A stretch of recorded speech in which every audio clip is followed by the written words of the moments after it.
Ashkeeper's Legacy is a real tabletop RPG show for adults who choose to never grow up. But that does mean our shenanigans may not be appropriate for younger viewers and listeners. From colorful words to emotional highs and lows to fart and phallic jokes, we will hit it all. So please enjoy responsibly, like coffee or beer or buying dice. Welcome to the show.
Welcome back, friends and fellow gamers, to Detention Gaming. Woo-hoo! This is episode 20 of our Dungeons and Dragons. Wait, that's 20? Yeah, it's 20. Nat 20.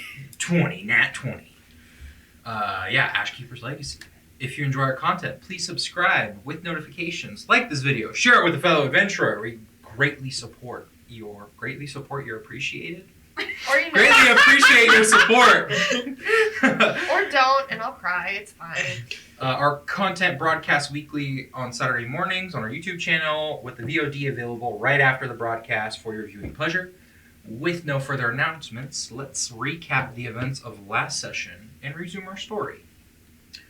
So last time on Ashkeeper's Legacy, our heroes divided between the Prime Material Plane and Feywild, Aconitum and Armand traversing through the Feywild, and Vivian and her twin brother Vizar home with a stabilized Adora.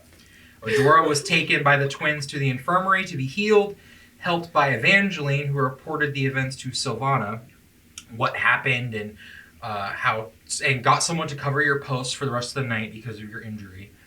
Adora, regaining consciousness, had another vision. This time of a black rabbit being chased by a beast in a raging storm. The rabbit became Armand, who was frozen in fear and dread at whatever he was looking at, and the vision was through the perspective of some horrible beast. Worried that this was happening in real time, you rushed off to try to figure out where your companions were. So, left in the care of Ariadne, who is Mel's character, a cleric and fellow Ashkeeper, who, after negotiating payment for magical healing for Adora, she agreed to join you on your quest and find your lost companions. With Vizar's educated guess and use of a spell scroll of scrying that failed, the assumption was made that they were in the Feywild. So you journeyed to the Fey Crossing and set out after your missing companions. Aconitum and Armand. You continued on your journey and found the Standing Stones, where you could make camp and seek shelter from the gathering wild magic storm. Finding some rest, your rest was interrupted. I did not write that well. 3 a.m. Dom, writing words is great. Trying to find some rest, you were interrupted by 3 Fey humanoids emerging from the nearby wilds. These turned out to be Aconitum's sisters, that being Juniper, Hibiscus, and Orchid. Wacky. With some fun pranks upon each other and the return of the bush. You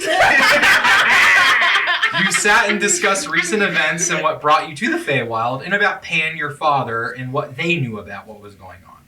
Before you could continue much further with the details, the storm had a break, and the full moon emerged, and Aconitum, unable to fight this familiar urge, you shedded your physical form and transformed into your bestial hybrid form. This led to a very intense battle between all of you in this moment, The rest of your companions emerged in your moment of need as Aconitum was downed in the mud. His form now reverted, not thankfully, but due to a well-struck attack by Armand that was near fatal with a natural 20, causing Aconitum to take a critical injury due to the silvered nature of your weapon. So we resume our story there as you are standing amongst the sanding stones in the Feywild in the middle of this wild magic storm. It is currently Juniper, Ariadne, Vizar, who at this point has shaken off the wild magic from he's the no water. longer a goat? So he's no longer a goat. Yes! And Wait, do I still have white shit on fire? no, you have not been. So anything you have been passing or touching, like you haven't been sparking a fire as you've been running through the Feywild. that has You're not a passed. flash. So yeah. So we resume with all of you there, and to kick things off, I'm going to have Aconitum. If you could share a memory that flashes before your mind as you are making a death saving throw. I don't remember. Bro. Don't worry, Hey, guys, doesn't you have count. to roll. Doesn't I'm count. gonna roll first, and if it's good or bad, that would turn the memory. That would be helpful. Okay. 15. So good. Only good. Memory.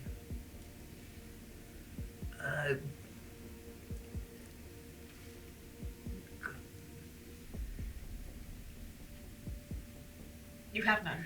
I have plenty. I just gotta figure a good one. Trauma. Probably like one of the time. I remember one of the times one time he actually showed up to school.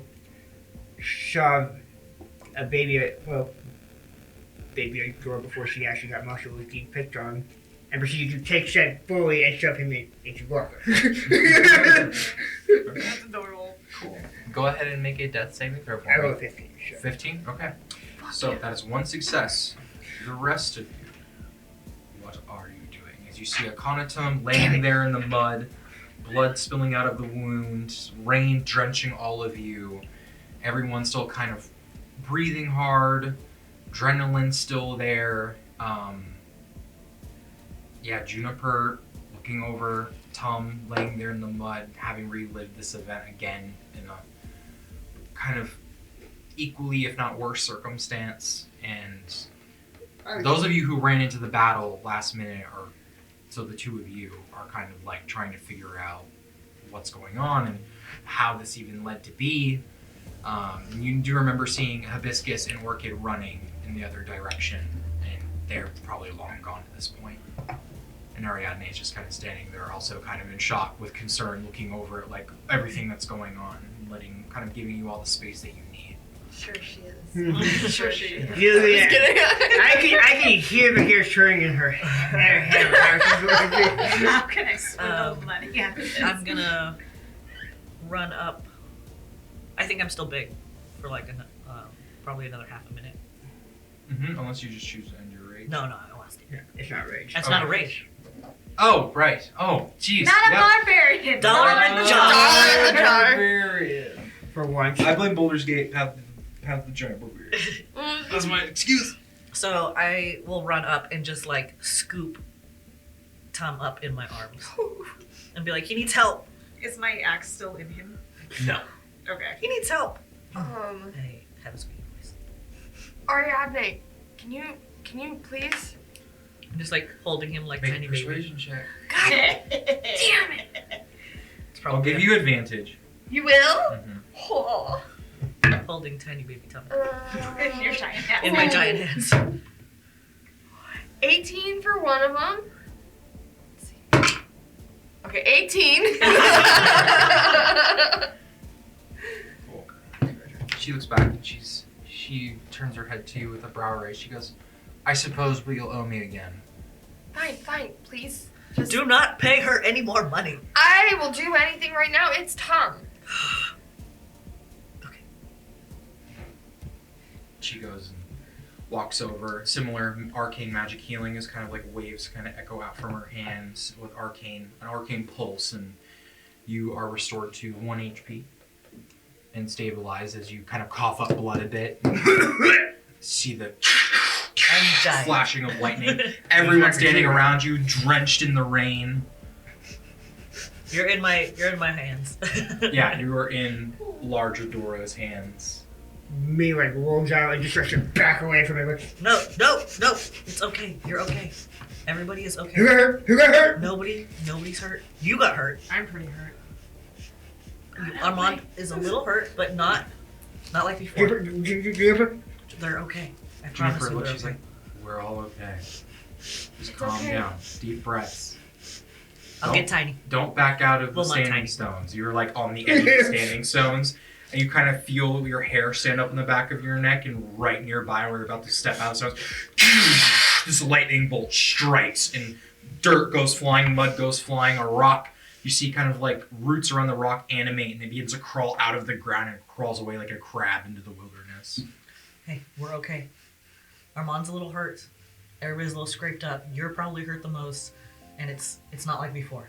I promise you, it's not like before. Who's blood? Probably Armand Or yours. or yours. It got bloody. Ariadne, can you do some work on Armand? I could be persuaded to. I'm fine. Oh. He says he's fine. Listen, the attitude. Will you just give him a little bit of cleanup, please? I need Tom to know that Armand is okay. Are you okay? I'm okay. Says he's okay. Doesn't look okay. Well, I'm not going to heal someone who doesn't want the healing. I'm not going to waste my magic. Especially if something like that happens Why are again. you being stubborn? I'm like soft raging. Yeah. You kind of still have that Soft rage? Well, soft rage because it's not Yeah. like a full ass rage. But Yeah. in general, I'm just very upset with all of you. Mm-hmm. All of us? Mm-hmm. Why? Because I'm fine. What did we do? Because Armand is the only one genuinely surprised about Tom's condition.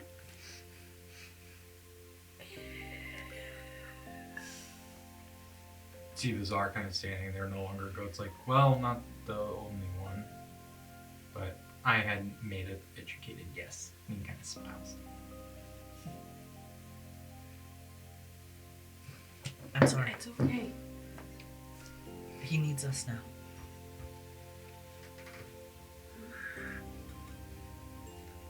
Kind of looks up at the sky. He's like, well, I don't see any more cloud breaks coming. We're kind of caught in the storm pretty bad, so maybe best to move somewhere underground or out of the direct moonlight. But looks around at the storm raging around. Is like, this might be the safest place right now, so we're kind of stuck. If we build some sort of shelter, will it protect him from the moonlight, or is that not sufficient enough? I think as long as there's shade, it should be fine. I might be able, if we find some sticks and, We can't I leave have- the sandstones. okay. Well, we can use our weapons and make like a makeshift tent.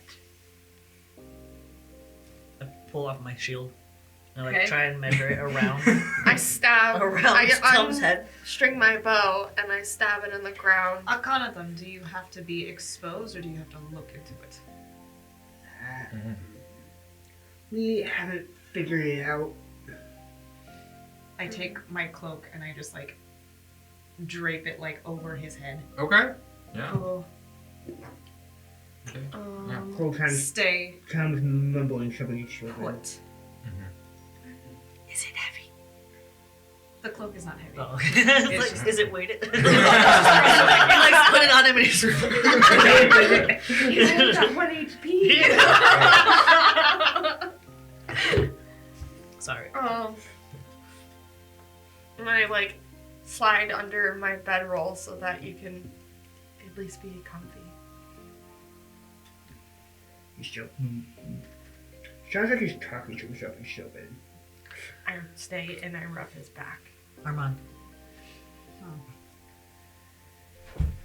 Do you want to go to a different part of this tiny circle? and talk.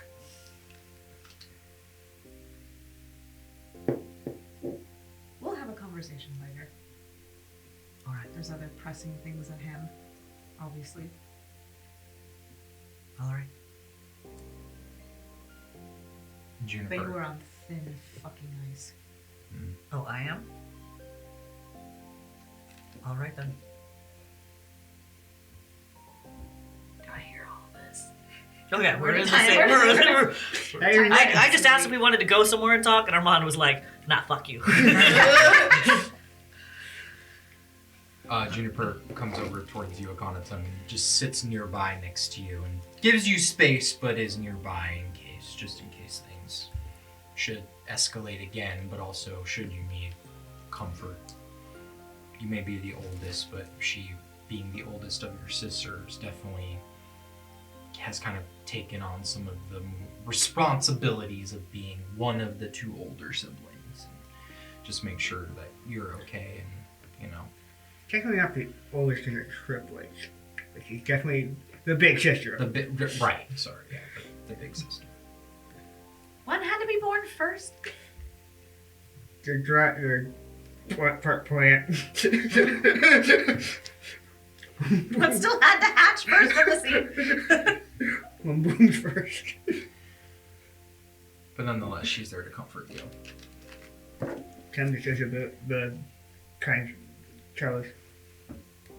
That's your sister. Mm-hmm. Okay. Yeah. She does what she can with what, simple, kind of like druid craft level nature manipulation that she has to kind of help the nearby branches of nearby trees kind of move over to help shelter against the rain and stuff. And unfortunately, it's not a very comfortable wait as you wait out the storm. You are kind of standing in a few inches of mud in this rocky, open, kind of meshy field among these standing stones, and there isn't much cover above overhead, but eventually the rain does stop and the winds die down, and you notice light, like a sunrise, kind of begins to peek through the clouds and burn off what remaining overcast there is. And you smell the sweet scents of nearby flowers as they begin to bloom again, and a new day in the Feywild dawns, but much quicker than the prime material. It's a matter of minutes and the sun has risen over the horizon. You can almost see it moving through the sky like you're living at a faster pace. And then it just kind of stops. Before, the storm has subsided, Mm-hmm. seeing Tom with Juniper and knowing now what she knows about Adora's sister, she sees her brother, Mm-hmm. and I think she goes and sits with him after Tom's a little bit more comfortable. Mm-hmm. I'm happy you're here. I'm sorry I've been an ass, but I'm grateful for you, and I'm grateful that you're here, and I've missed you. He's just kind of sitting on a rock, and his feet are just kind of in the mud, and his tail is just kind of like doodling in the mud, and he's kind of just keeping to himself. And you walk over and say that. He just kind of looks back, dripping rain from his head and his horns, and his hair's all wet and wild, and he's just kind of rocking there, looking back at you. He's like, "It's kind of great to be back. I feel like I've missed so much. I mean, you all are so different. I just kind of scares me a bit because everyone's changed a lot and things have gotten so much more serious, I guess. Yeah. But I mean, I guess that's just part of growing up, so. It's been an adjustment. I mean, I touch his face. You've changed too. Yeah, lots happened since we've all been together. Can't honestly remember the last time we were all together like this. At the very least, you and me. I feel like we've been apart for forever. Yeah. But I haven't seen most of these guys since I was tiny. Spoken to them, except Adora, and here and there, Tom, but I'm sorry. Why are you apologizing? I'm the one who was busy and had to move away from home. Yeah, but you've been reaching out and I've been ignoring it, and that wasn't fair. Oh, he just kind of like rubs his head with a little laugh. He's like, I was worried some of those might arrive at weird times, and time differences, and I figured you were like asleep or something. So, but I'm sorry. he just kind of like looks back a little confused, like, you were ignoring me? I thought it was for the best. Well, Oh. it has changed. But I'm just happy you're here now. And I'm sorry. I don't want to put a rift between us. You're my brother. Yeah, but I don't want to intrude on whatever you got going on. There's other things I could be doing. No, I want you here. If you want to be here. Just kind of looks bad. Okay, well, no, I'm not going anywhere right now. I mean, he just kind of looks around at your current circumstance, like, technically can't go anywhere right now, but yeah. What? I was thinking about what Adora said. Oh. That she'd be in like the corner of there's no corners in the circle. She'd be over by herself in the circle, and she'd be grumbling about oh, I'm on thin ice. They decided to go to the Feywild on a whim, but I'm on thin ice. The whole night. I can see George on one side, Yeah. It's the Armand on the other. Yeah. It's the prepubescent rage. I'm pubescent.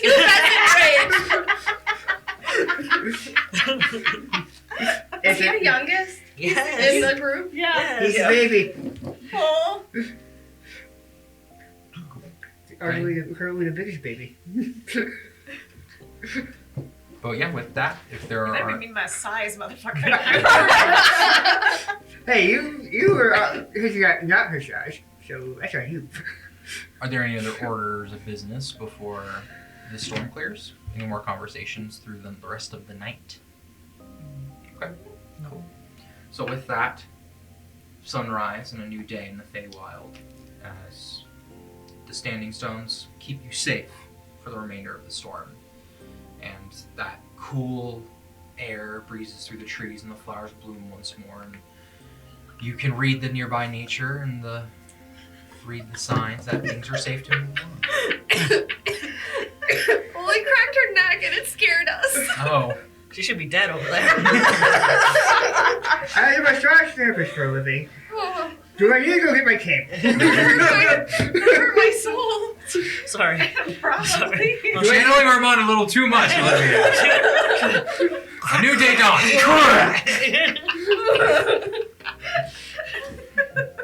Sorry, Oh my okay. gosh. We're focused. We're fine. You're doing great. Totally cool. But yeah,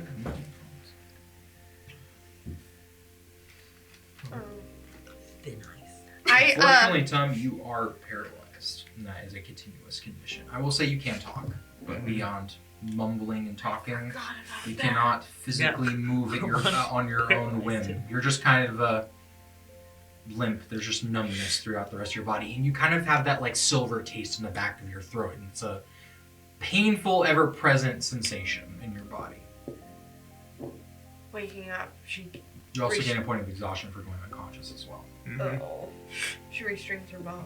We need to get him help or get out of here now. Agreed. Juniper looks back. She's like, well, we're not too far away from home if you all want to go that way, or we can get you back home, which is a much further journey. So Will your mother be able to help him? I think so. She's going to be very upset, but he needs it. Then that's where we'll go. Okay. I will I go. Oh. I go over and I like just grab Tom and sling him over my shoulder. Okay. Go ahead and make an athletics check for me. Could hold him a little gentler. He is paralyzed over there. Not 20. Nice. Yeah, you just Maybe It's like a burlap like sack. a child, just like a running. baby. No. Oh. You are it's Shrek and Fiona right now. You are just over the back of the shoulder. His hiney is right by He's still wearing my cloak, so it's covered. Yeah. His ass is covered by my cloak. Yeah, okay. Yeah. There's nothing under the kilt. Whatever traditionally. I have brothers, it's fine. Oh my god, I thought goat balls. Why? I don't know why. I'm really quiet. We're only like 10 minutes in. I'm dying. That's what you figured it out. 10 minutes. Goat balls. All right. Episode 20, y'all. Okay. Go ball. Goat balls. That's sorry. The title. Copper capones. The only description need we say more. Cabra cojones. Moving on from satyr testicles. You continue on your journey through the Feywild. I would like someone to make a survival check with advantage because you have a guide being Juniper leading the way. Who is the best survival thing right now? Oh, no, not me. Not you. No. You're- I know, I'm out for it. I have a I With get, advantage, okay. Mhm. I have a +3. Oh, yeah. You go. Yeah. +0. Jesus Christ. Yes, no, no. 1. Oh, you're better than me. With advantage, 19. Nice. Excellent. So you continue traversing through the wilds, and the trees and field that you were in before give way to a more denser woodlands, and there are overgrown ferns and large flowers blooming about. And then things become overgrown with moss on the trees and on the ground, and it's a solid hard ground with pine needles spread across the way, and it kind of resembles that more of a forest in the prime material plane for a bit until you realize that the pine needles start falling up when you walk on them. So like after you take a step on a few of them and walk forward, where your foot had landed on them, touching the ones that were in clumps, they just kind of begin to float back up and then reattach to the tree like they're falling in reverse. So as you walk, you kind of leave this trail of floating pine needles as you walk. And Juniper, continuing around the way, you all begin to hear movement in the nearby brush. There's the flash of distant movement, kind of catches the eye of some of you. Something fast, and then you catch it again on the other side, and then you hear movement in the trees. You notice it's eerily quiet. Tom, you are picking up a scent in the air. There's a musk in the air that's... It's enough to cause alarm for you. And in the distance you hear... And you hear it through the trees again as tree branches clatter and shake. And you hear on the other side these bestial kind of grunts and growls, and you hear the snapping of trees and moving around. There's at least 4 or 5 of these sounds around you that are beginning to move in. And Juniper's like, okay, that's not good, that's not good, that's not good, that's not good. Okay, might want to move a little bit faster, guys. Okay.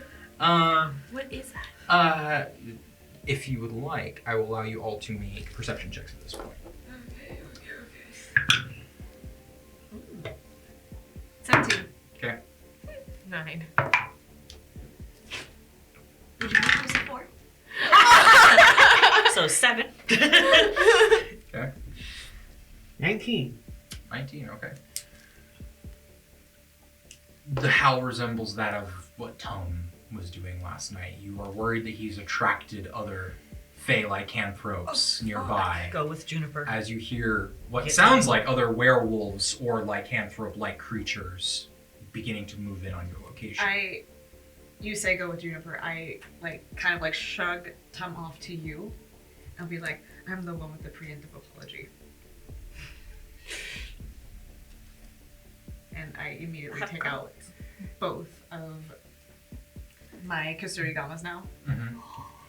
And I just shout out, I do not have the energy for your bullshit. Go ahead Just and holding make Tom. a intimidation Yep. check for me. Remember, mind you, those gauntlets I got you have. That's what I said. I have gauntlets. They have silver. Do mine have silver? No. No. Mine I have... gave them to Vivian. 22.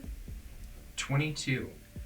Damn. Out of the That was nice. nearby tree, you just hear the breaking of branches as something leaps and just breaking as it goes, and just kind of lands in front of you, and it's like a good foot taller than you as you see this large kind of, it looks almost like a sun bear. It just kind of has like these like sun patches in its fur, and rolls down. This large werebear-esque creature is towering over you.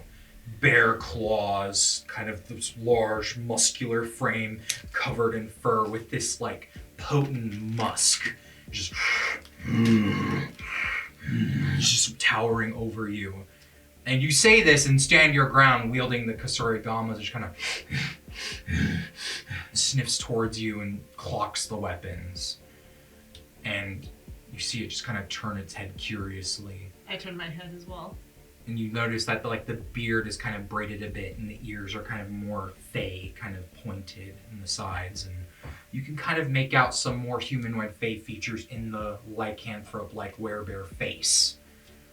And just kind of looks over you and then at the rest of the group. You know What languages do you speak? Dwarvish, Halfling, Orc, and then Common Sign Language, and then Sanish. Okay. Common, Draconic, Elvish, and Giant. Okay. Oh, I should speak Elvish as well. My Okay. languages. I know Draconic is. Shit. Hang on. It's under languages. I don't see languages. On the left-hand side. This should be under proficiencies, I think. Thank you. Common, Draconic, Elvish, and Minotaur. Okay. So speaking in a language that only, I believe, Tum understands, speaking Sylvan. Juniper. Juniper as well would clock this, but speaks out to you in this deep guttural Fey language that you know what it is, but you don't understand what it's saying. But you hear it say out, Tum. You've trespassed in our territory. We expect an offering. Do you know whom was howling last night? And if not, pay the toll and move on. And again, you're just hearing this guttural bear Sylvan speak. Can't understand what it's saying. But Juniper steps forward and looks at Tum and just like leans down towards you and whispers, is like, okay, I'm gonna play it off like we don't know. Okay. He is wrapped in a tarp, too. Yeah. And she steps forward and begins speaking and kind of like grabs your shoulder and kind of pulls you back a little bit to help you kind of stand down, but maintaining your, you kind of stop this thing in its tracks. Like it was going to maybe just tear you apart, not try to talk at all. A Juniper steps forward and starts talking to it in Sylvan. She's like, my mother's a very powerful archfey. We live nearby. We did not mean to trespass. We were just seeking refuge from the storm. We will offer you payment. We do not know where whomever, whatever it is you're looking for is. And the werebear's attention goes away from you to her. And she kind of stands almost, she might, if memory serves right, she's pretty tall. So I think you might be standing shoulder to shoulder with you, Armand. And just looks down at you both with a brow raised. She's going to make a deception check against it. Advantage because I'm giving the stink eye. Literally, just one eye. The werebear just kind of looks over at all of you. Siren steps back and just kind of grunts out towards the trees. And you now notice that there are 6 others that are in the trees, just kind of perched in various bestial, ready to pounce positions. You see like a were-tiger and were-wolves, and they all have very exaggerated fey features about them. And they're all just waiting to pounce. And the werebear just kind of holds his hand up, kind of calling them off. And you see they all kind of back up a bit and stand down and looks to the rest of you. Nonetheless, payment for passing through our territory. And just kind of and begin sniffing and looking in the direction of where Tum is being held. And Juniper looks back and goes, okay, so to translate, we've passed into their territory. We need to pay them toll for passing through their territory. How much?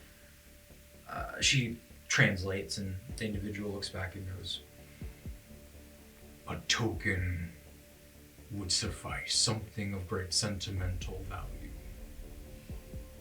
Or a fresh kill. and Juniper translates.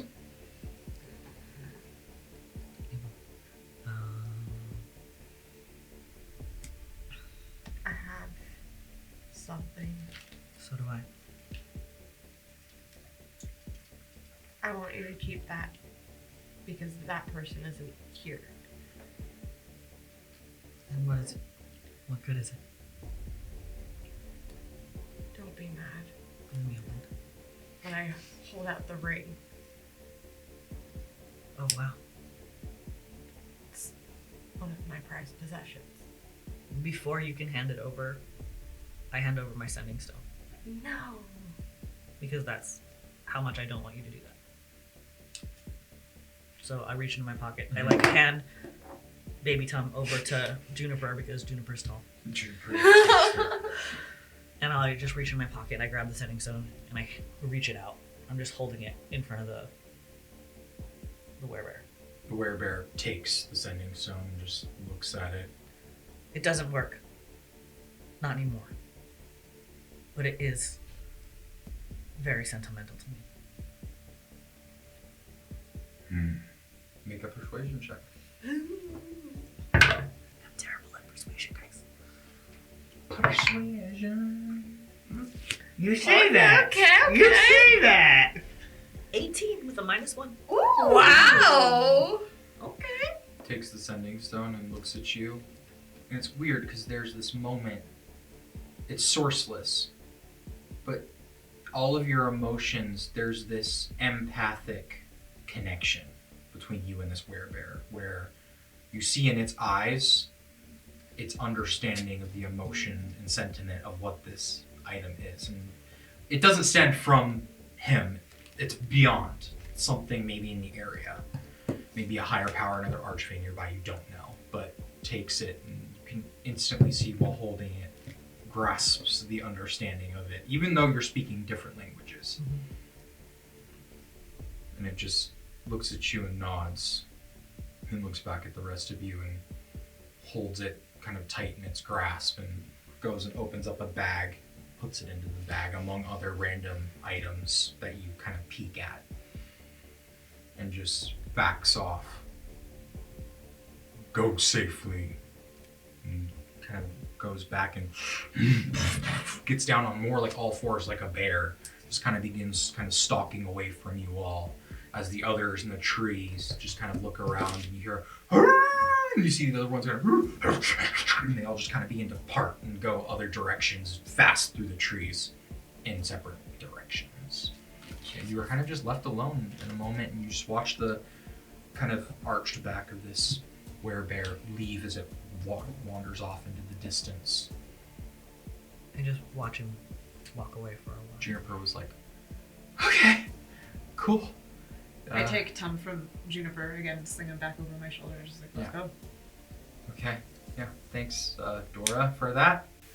I travel back with Adora, following everyone. Okay. Why did you do that?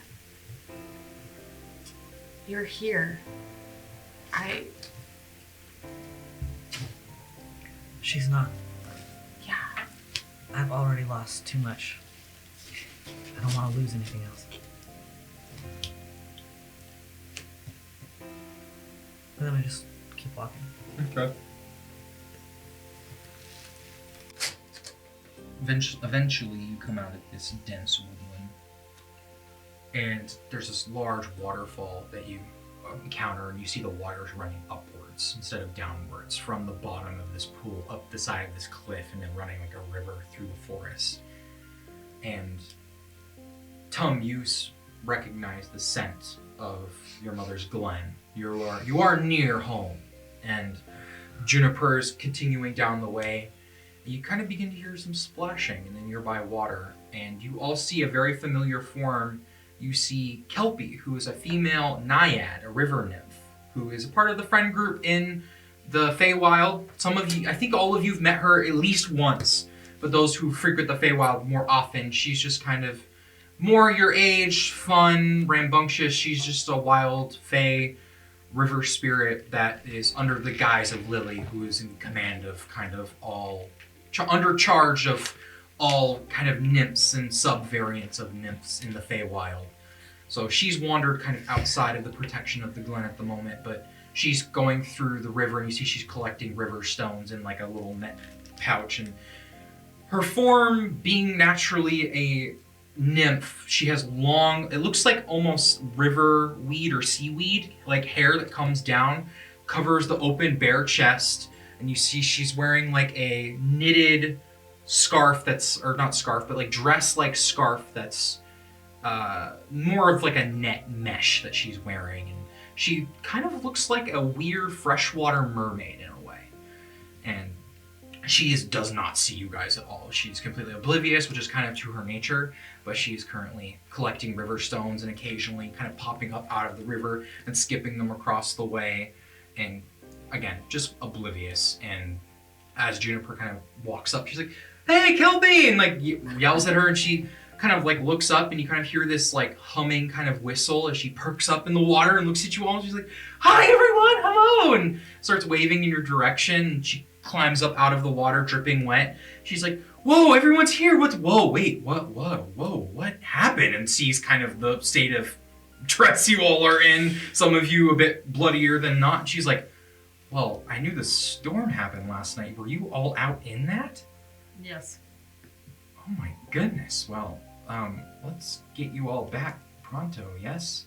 And she kind of like looks under the coat / on your shoulder, like carrying Tom. It's like, "Do I want to know?" and like picks up the lip of the cloak and like Is it looks his at you, ass or Tom. is it his face?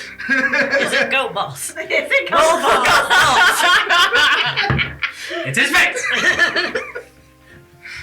Kind of goes and picks it up. Just kind of looks at you as you're paralyzed, dangling there. And she's like, "Hi, Tom." Uh-oh. That's not good. He's not good. No. That's not like normal Tom. No. She's like, "Are you thirsty?" She goes and pulls out like a water skin. Mm-hmm. She uncorks it and gives you some fresh water. And it's like fresh spring water too, and you actually feel very rejuvenated by it. You're still paralyzed, but you actually feel that point of exhaustion fade away. And she corks it again and places it among her things. She's like, "All right, well, yeah, let's..." She looks over at Juniper. She's like, "Does your mom know what happened?" You see Juniper. She's like, "Mm-mm. Have you seen my sisters?" And Kelpie's like, "Oh yeah, I was down by the river last night when everything was going on, and they got apprehended by some of the sentries, but they're okay." And looks to the rest of you. And you walk down this cliffside down to this massive brambled wall as you see these large thicket of thorns and just branches that have overgrown and created this natural kind of barrier.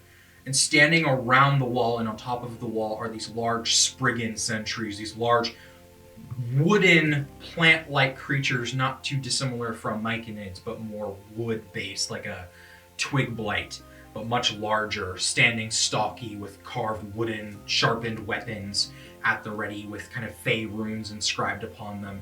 These are natural protectors of this glen and any who traverse into it. And as you approach the entry point, you see one of them stops and looks at you all, and you see Juniper speaks out in Sylvan and speaks out the command word for entry and kind of just steps to the side and places this large spear into the ground among roots, and you watch as the wall just kind of begins to recede and open up as branches and vines and the very trees themselves create an archway opening inside of the glen.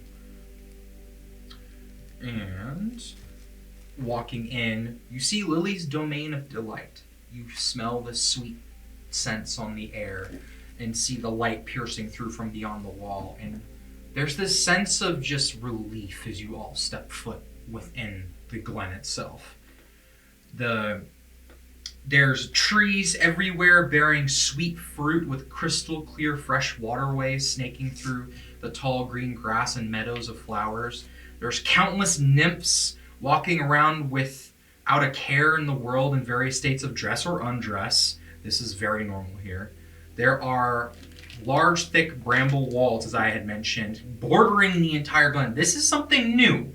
This is an added defense, do you think, that maybe perhaps Lily or some other greater Fey that help protect all that dwell in this area from outside threats. But on top of the wall, standing sentries, Spriggans all around, standing guard vigilantly. You are escorted into the heart of the glen, where there is a massive oak tree growing, towering over the sky into the clouds like a tower. And from it, drones of fairies, colorful insects, birds, and other creatures flutter and buzz around it, almost like a living hive. The inner spiral acts as a staircase that winds up naturally to the top chamber floor, where you know your mother to reside. It's a near exhausting climb, but you eventually step up into the open canopy, and you see the tree above in the large, stunning archfey that is Lily, sitting there with her legs crossed, very proper, barefoot, her skin a mix between flesh and plant. She has clothing made of plants growing out from her, with this very long, wild hair that flows down her back, and a faint glow about her. There's this kind of Fey aura that exudes out from her, almost like there's a shimmering cloud of pollen, just kind of like a bubble and or outfit, just kind of that outlines her in her seat. There are many other creatures in this space, lots of them are Fey, and she looks at you all with concern, and she clocks the state that you are in, Tum, and she holds her hand up, and you notice that there are talking animals and other fairies and things. They seem to be in the middle of some kind of meeting or some kind of gathering. And she's like, oh, no, I'm sorry, but we're going to need to continue this another time. There's something of that needs my immediate attention. So if you would please, we will reconvene at a later time. And you see a lot of the other Fey just kind of look concerned, look over, and you see her two sisters standing next to her. And you see some of the other creatures and like the more animated, like sentient animals and birds. There's a lot of like birds of paradise and things kind of just standing around. And one of them speaks out and goes, oh, right, of course. Everyone clear the chamber, and they kind of flap their wings and begin to usher everyone out as this large audience of Fey begins to move down the staircase that you just ascended, or flying out of the nearby open branches into the sky, or into nearby branches, giving everyone due privacy. She steps up from her seat and walks over towards you all, and she, in your younger years, she was a bit more stout and more humanoid size, but she bears this crest and this large kind of like magical archfey mantle now. So her form has changed a bit, but she still bears that natural resemblance that you recognize her. And she, as concerned as she is, as she approaches, you just feel this extension emotionally of welcome, that emotion. And she holds out her hand, and you watch as the tree itself begins to craft a table out from wood and bark as it splinters out into a large table, and seating for each of you as like large stumps kind of push through the ground for you to sit. And Juniper kind of looks over and is like, oh, Mom, we're back, and goes and hugs her, and she hugs you close and looks at the rest of you and goes and is like, what has happened? I, not roughly but not gently, lay Tum on the table. Okay. I was like, your son had an incident. And she looks kind of at you and turns her head curiously, and she waves her hand, and a gust of wind from nearby just apparates, and the cloak kind of goes off of you and catches a branch like a coat hook.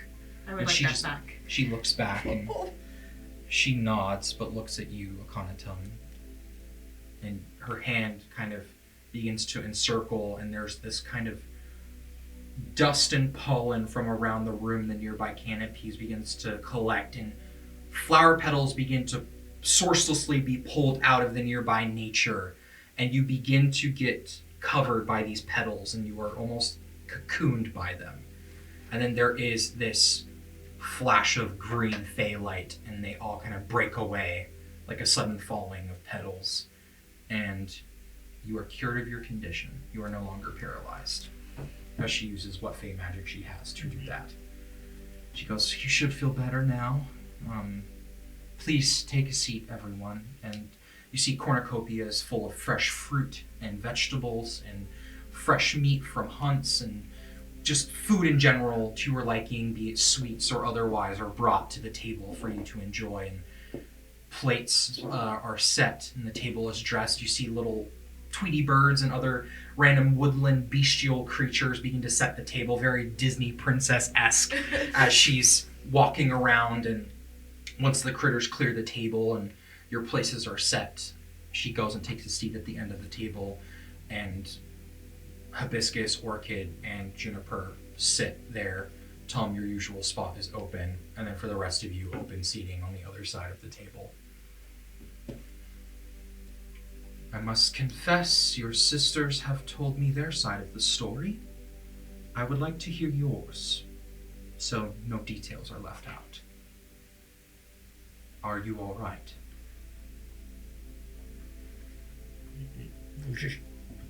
He seems almost like physically smaller, and he's like doesn't. But he just shakes his head and like a consistent stream of food going in his mouth. Like he hasn't eaten in days. Just kind of nods in understanding, goes, we did our best to prepare, knowing that this could happen again. I hope that the rest of you are all right. Are any of you showing any symptoms, or were you bit? Not bitten. If you will eat, you will help yourselves. This food is magical. Thank you. It's the least I can do for helping my son. You all grew up together, and I will ask you this. I'm curious if I should reach out to the rest of your parents. It seems like situations have grown quite dire in recent days, and it was only a few moons ago that my husband went to check on you all, and now you are here. We actually came here looking for your husband. Which one? And she smiles. Prime? Yes. He is currently preoccupied dealing with some very important matters. Unfortunately, I regret to inform that one of his simulacrums was the one that joined you the few moons ago in the grove. That unfortunately was not him. That was one of him. I have not seen him in quite some time, and I must admit that although I cannot disclose exactly the information you seek, that I do share your worry, and I do miss him dearly.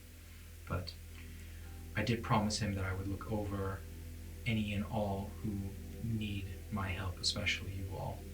So I'm glad that you did come and seek help, and did not just try to figure things out on your own. What? I feel like it's my fault. We're here because of a vision I had. And we were hoping Pan would be able to help us with it.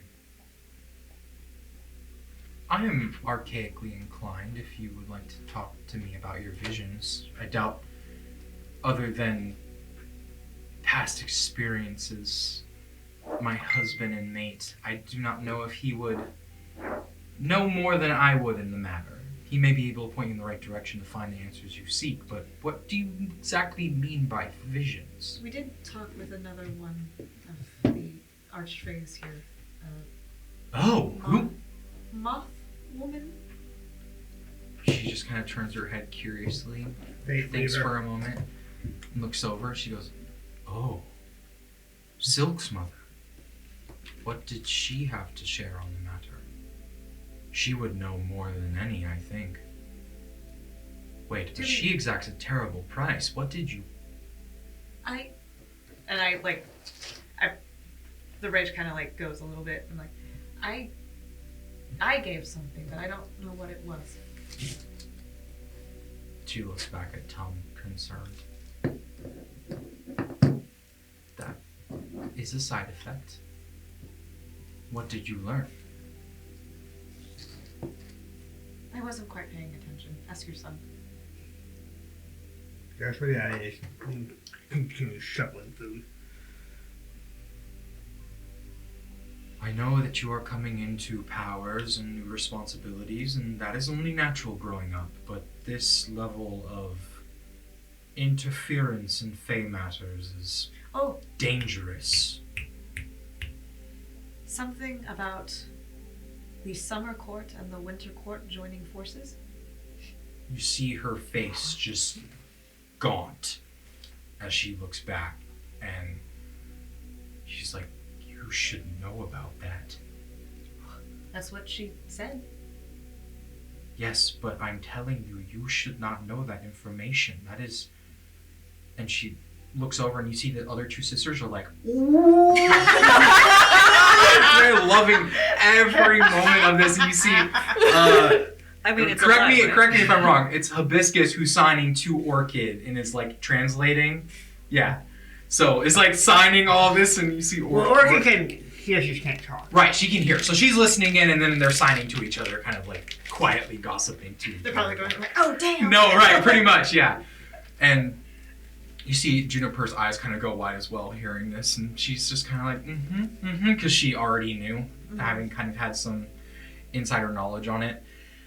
And Lily looks back, goes, I didn't know. Me either. But now I do. But now we do. You see Ariadne is loving all this. She's like, yeah, this is great. You see Vizar is fascinated. She's by just eating all like the this Feywild version of popcorn. Yeah. It's like, yeah. Lily looks back and is like, so, what were you kids planning on doing with that information?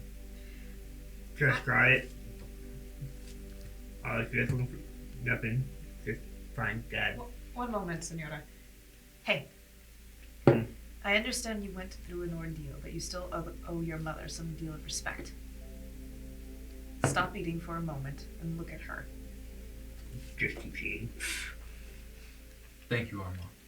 It's kind of you, but this isn't the first time that this has happened with Aconitum, and I doubt now for certain that this will be the last. So I got it, and I kind of like cut eyes to Orchid and like her scars, and then I kind of cut eye to Adora, and then I look at her again. It doesn't excuse bad manners. Manners.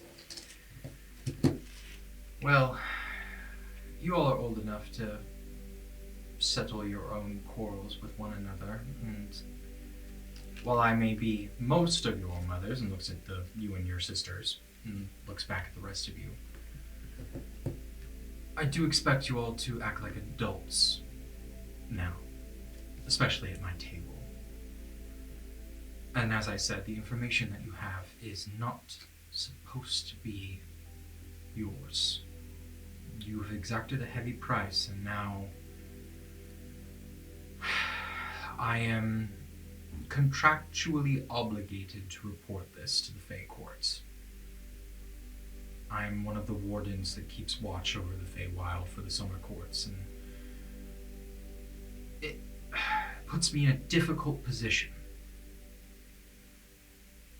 That said, as much as I have responsibility to the Fey courts, I consider you all family, and I prioritize that above anything else. Are we gonna be in trouble? I fear you're already in trouble. There are creatures that dwell here in the Feywild that feed on forbidden knowledge. They are darker creatures that do not stem from the Summer Court lands, but I fear they have your scent, and now all of your scent, since this information was shared openly. You came from a place of trying to do the right thing. I commend you on that. I understand that you want answers. But with those answers, even in regards to whatever visions you're having, come at a cost. And I fear that I don't want you to pay with your lives. These are very powerful forces that we are dealing with. And I understand that you all have had recent victories, but I fear these powers are a bit out of your league, considering that it has taken my love away from me for some time.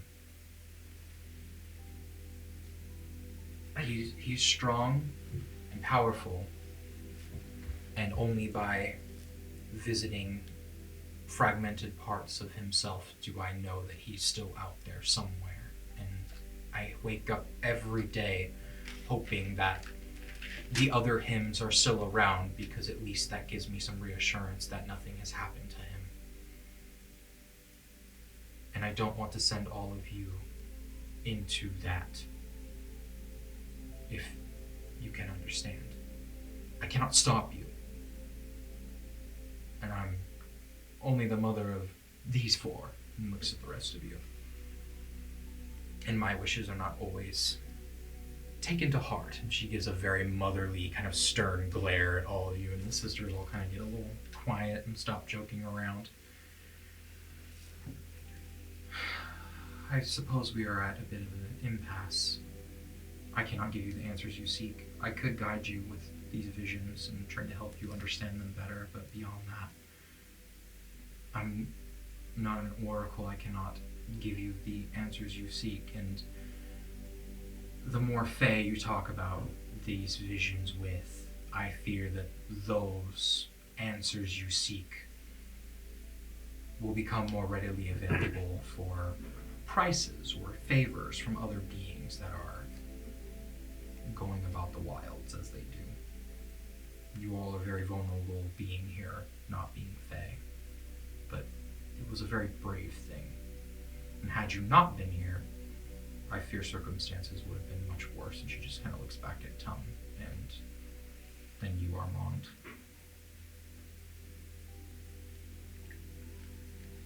With the utmost respect, I don't want to talk to other Fae about these visions. I think I'm out of my depth. I feel like something bad is going to happen, and I wanted somebody more equipped to handle it than me.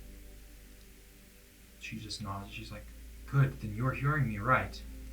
There will be other Fae who are going to offer you the answers you seek. I implore you, do not accept any offers. Shouldn't we warn somebody about what may come? Well, let's hear about these visions, and then we'll go from there. I can pass things along through certain channels and warn people. What is it? The same vision? Different visions? Similar, but not the same. Okay, so I lay out all three visions that I've had. Mhm. The first one, the second one that nobody knows about because I never told anybody about it until I told Tom about it, and then the one that included the satyr that looked like Tom or Pan, and then this third one that I've had with the melting stone. Oh, not the one about me almost dying. No. I was talking about the thing that brought us here. Yeah. yeah. I'm just giving you shit. It's not all about you, man. She nods with understanding, and she goes, has anyone in your family ever expressed any similar abilities like this before that you know? Any of your siblings or distant relatives or ancestors that your parents may have mentioned? Not that I can think of in this moment. I know that my mother is in tune with the gods, but I don't know if she can see things like this. Well, my guess is you have some innate arcane portent that, at the very least, it sounds very similar to the account of what may have transpired last night.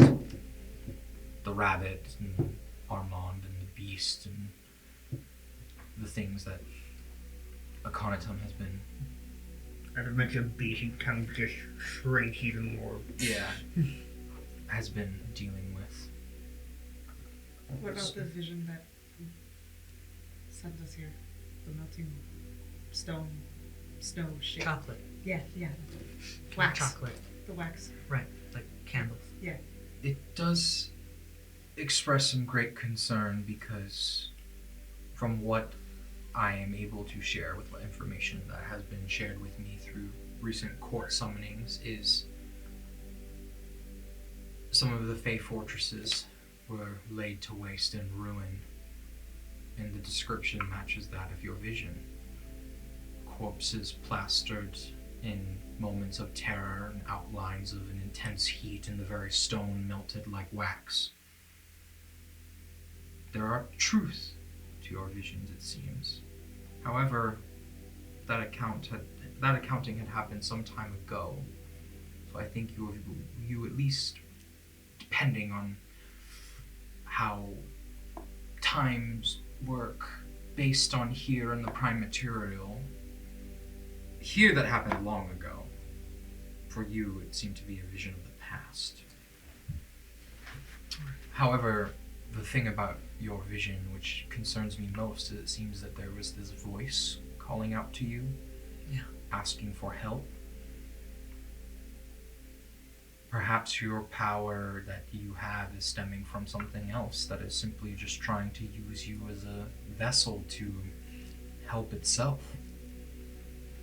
It's too soon to say if it is a sinister or genuine entity or creature or whatever it is. I fear it could be trying to lead you into a trap if it is of Fey nature.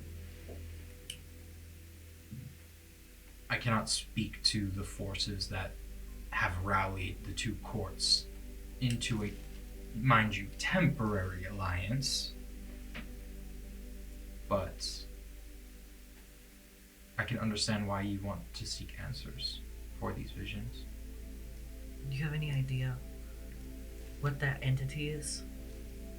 With the lantern and the blue light?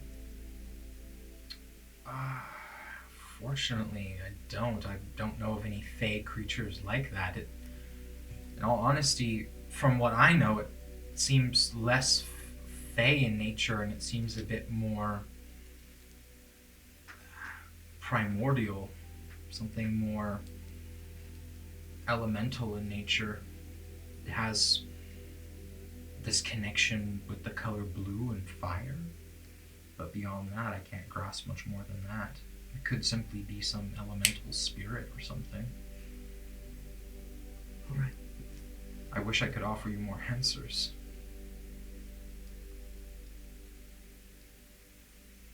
I think we're just wanting to make sure that everyone's going to be safe. Well, at the very least, you're safe here for now. What do we do? Do we go back now, or do we stay here? You're welcome to stay as long as you need. However, the longer you stay, I fear the more dangerous it will get for you all. I have summoned the greater defenses of these walls to protect those in my glen from dangers of the outside, now that we have Winter Court Fey crossing our border and helping hunt our common enemy, or enemies. I know much, but not all. I have just been tasked by Queen Titania, the Summer Queen, to keep all nymphs safe. So most of them are here, and what few have remained more reclusive are at the very least nearby enough that they could retreat for greater protection. We have the resources to house you, to feed you, to keep you clothed and sheltered. Again, you're welcome to stay, but I can send word back to the Grove and prepare an escort to the nearest crossing to get you home. We have to go back. We have responsibilities to the guard. I know. This is outside of what we're capable of handling.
Just in case, because we may have lost some footage, we did cut to break.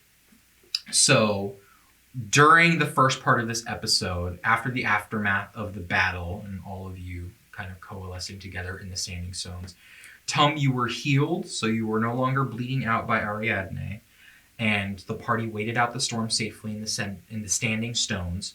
Vivian and Vizar talked, and she offered him an apology about distancing herself and not responding to his magical messages, and you're both on pretty good terms at the moment. You were still paralyzed, unfortunately, and were carried by Armand and or Juniper as you were led deeper into the Feywild, as your current heading was Lily's Glen, your mother, who's also an archfey, her glen, her safe domain of delight, where you all know you could find sanctuary and rest. Entering the thicket of dense woodlands, Fey lycanthropes, led by an owlbear, bounded from the trees and threatened the party. Armand, you stood your ground, and Juniper was able to translate since they only spoke Sylvan, and basically de-escalated things from a near encounter as the lycanthropes demanded a toll for trespassing in their territory. Adora, you made a decision to part with the sending stone you used to speak to Xandra. Having much sentimental value, it was accepted as the werebear magically understood how much it meant to you, and it was enough to let you pass without a further fight. The party then ran into Kelpie, a naiad or river nymph, who is a friend of those who venture into the Feywild, who is a regular who lives within Lily's Glen. And she checked in with you all and offered you information, learning that both Orchid and Hibiscus had made it safe during the storm the night before. So, gave you some reassurance that everyone was accounted for and no one was lost during the storm in the chaos. You then met the tall, magical plant creatures known as Spriggan sentries. They're standing over Lily's Glen and the large barrier wall that had been grown out of the earth to protect it.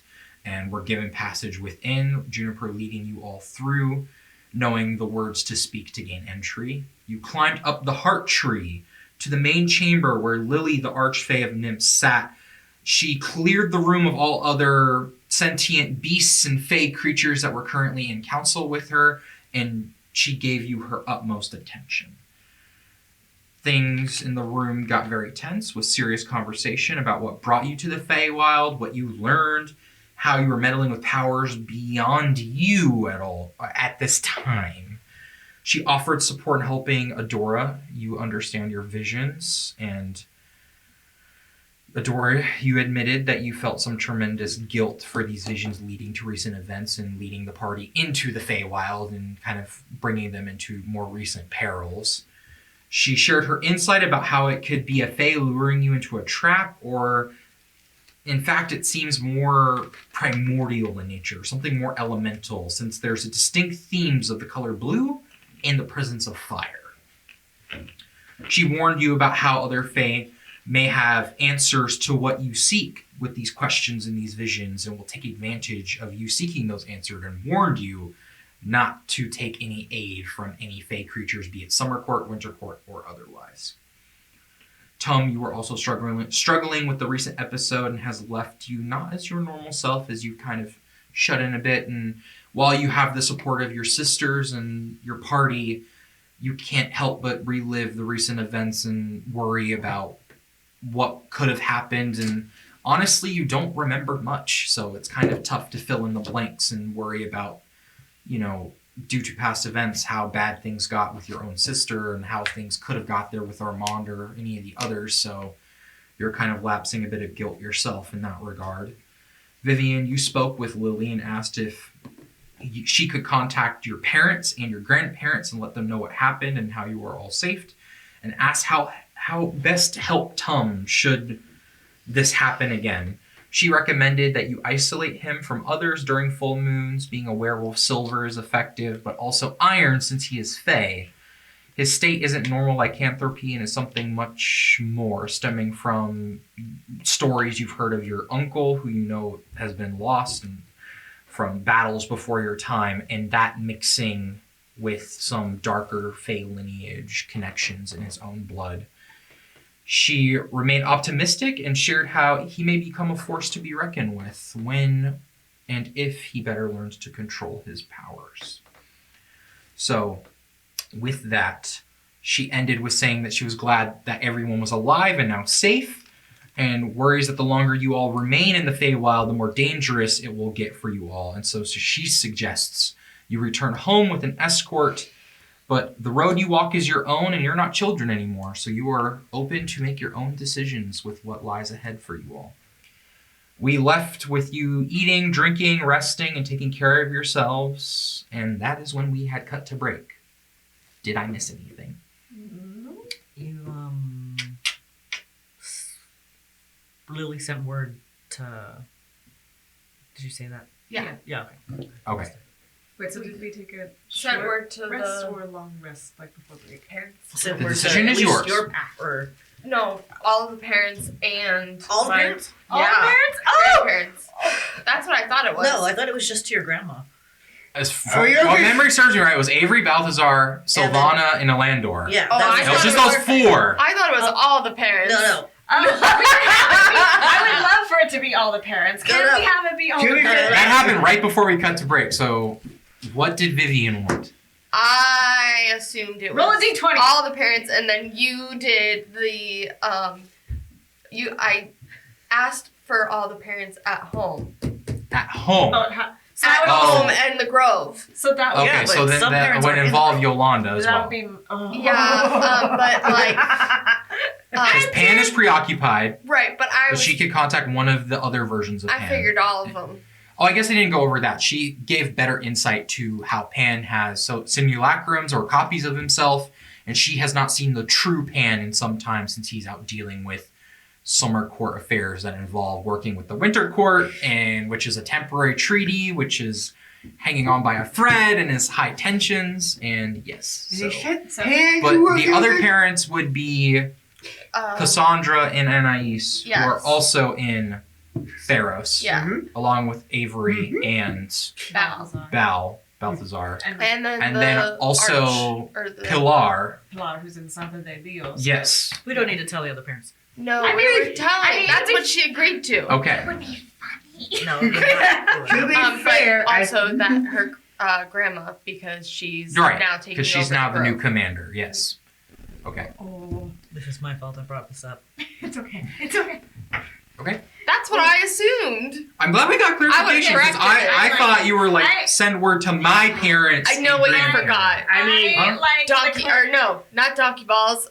You Exact. I was getting the vital Goat balls. information. Goat balls. We talked about goat balls. Seder nuts. We found out that Seder Tom sack. wears his kilt traditionally. Free bird, my guy. Easy access. No, I want this for poopers. I hope Wait, you're all what did you proud just of say? yourselves. Just an easy access. Oh my god. Yes, I know. And now David dies. You're crying. David, you are such a guy. You're just roasting. Oh my god, you were in tears. He is genuinely crying. Oh my god. You too! Are you proud of yourself? He's crying of disappointment. The shame, David, the shame. What shame? Oh yeah.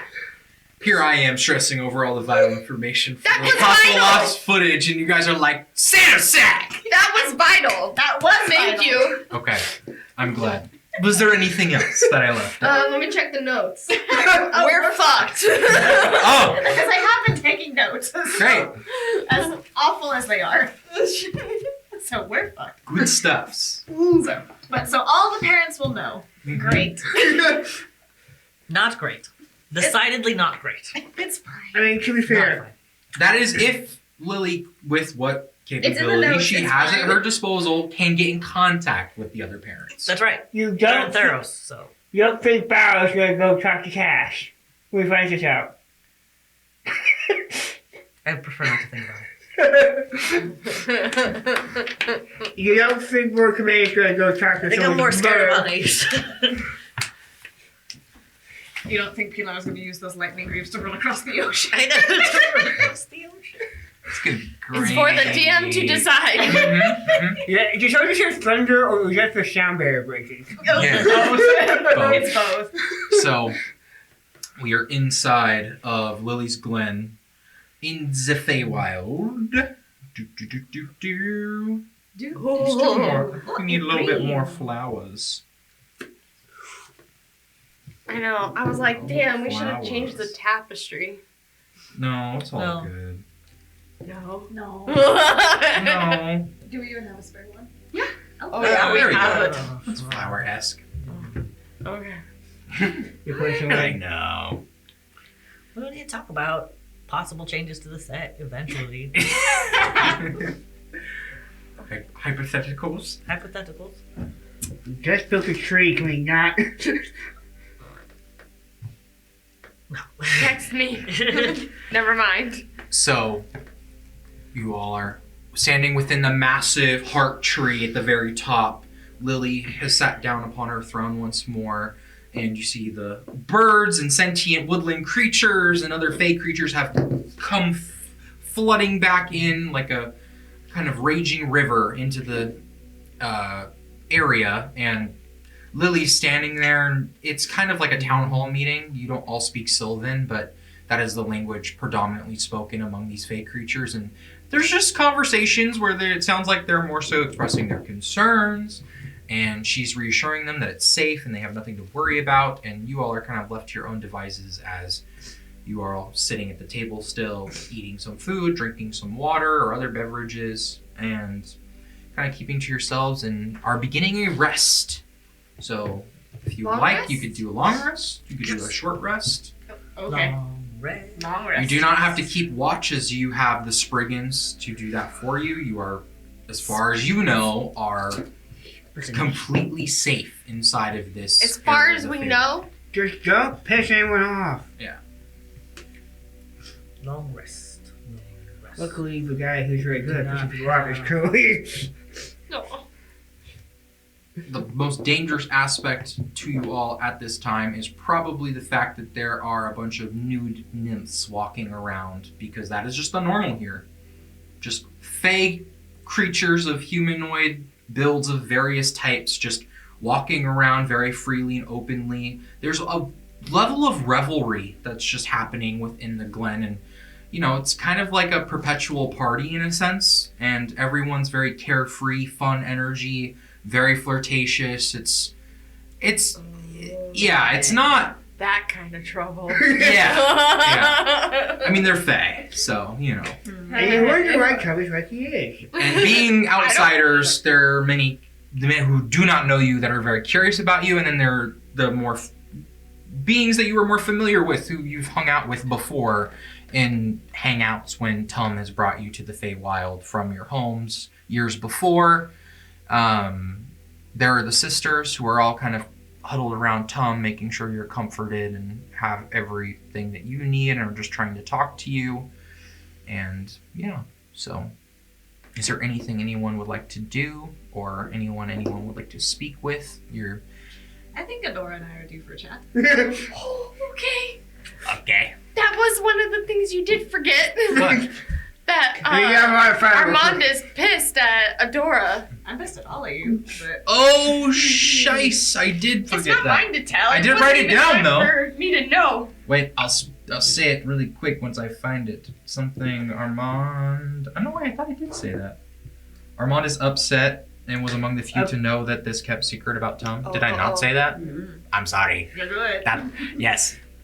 Armand's upset about that.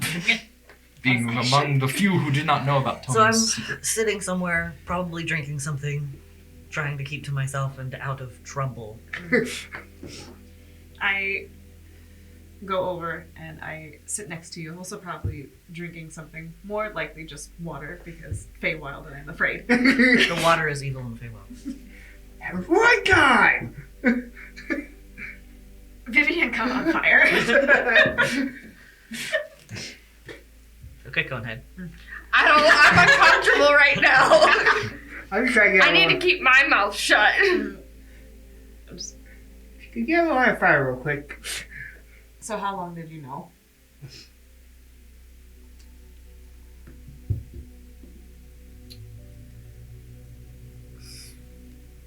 Oh, wow.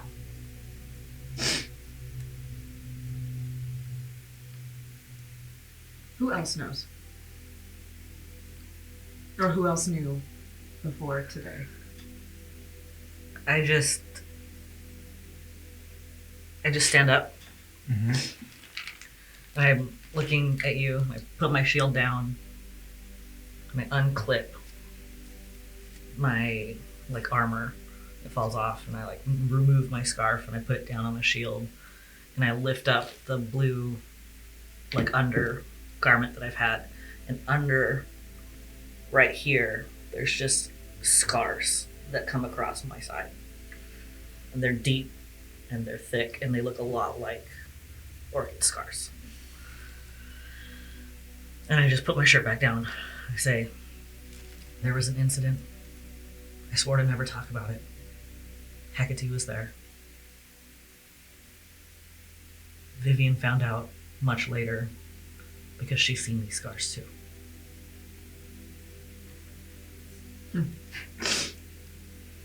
But I also made her swear never to tell anybody.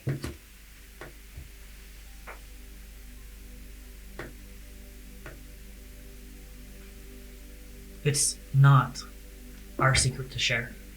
It's Tom's. I'm not upset that he didn't tell me. It is his secret to share. It's his business. And I understand that as his friend, you probably didn't feel right to tell me. However, as we're a team,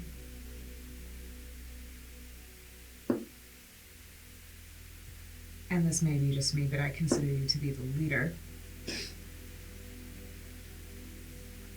Do you not think that as the leader this would have been imperative information to know? Especially since he's the one that gave me weapons that would kill him. As a preemptive apology.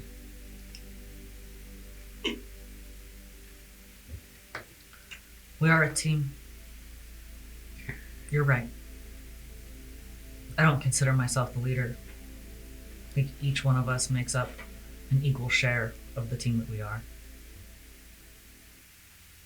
But as a team, do you think that you should have gone to a different plane of existence without telling the rest of the team where you were going?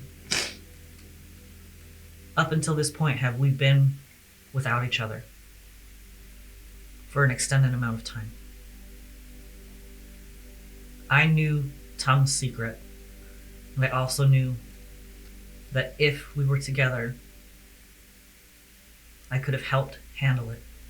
I know how to subdue him. I've done it before. You've seen the scars. Well, now. But I should have been there. And you're right, we shouldn't have gone without you. But I went against my better judgment and I trusted him. You can still trust him. Can I? Yes. That creature that fought you. I don't care about that.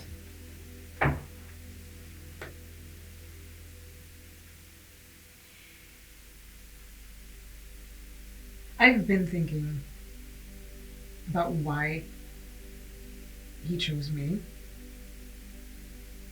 to give those weapons to. Because clearly he trusts you. And I don't think that this necessarily was a trust. He gave me weapons too. Silver? I show my gauntlets that are silver knuckles. He did everything he could to protect us. From himself. Put my hands down.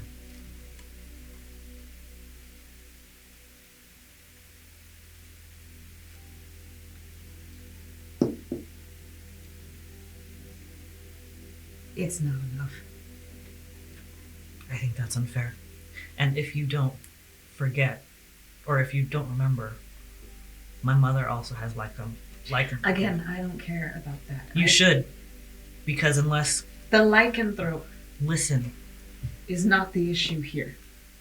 Unless you've been burdened with a condition like that, you don't know how difficult it is around the people that you love.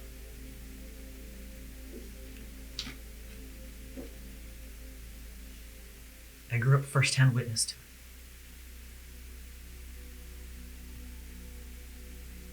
The issue is not what he can transform into. The issue is just how dangerous he is. Your mother has control of her lycanthropy most of the time, does she not? She didn't always. And a lot of the time, that's always a possibility. It comes with the condition. It doesn't make us care about them any less. And it's not their fault. I'm not saying it is. And I'm not saying that if push came to shove, I wouldn't try to subdue him first. I didn't aim to kill today. Because genuinely, despite how I feel, I don't want to hurt him. And I don't want to kill him. But at the end of the day, I'm also the one with the best weapon to do so. And if it gets to a point with him, I will make that blow. You understand? As long as you understand, you'll have to go through me first. Gladly. Then we are in agreement.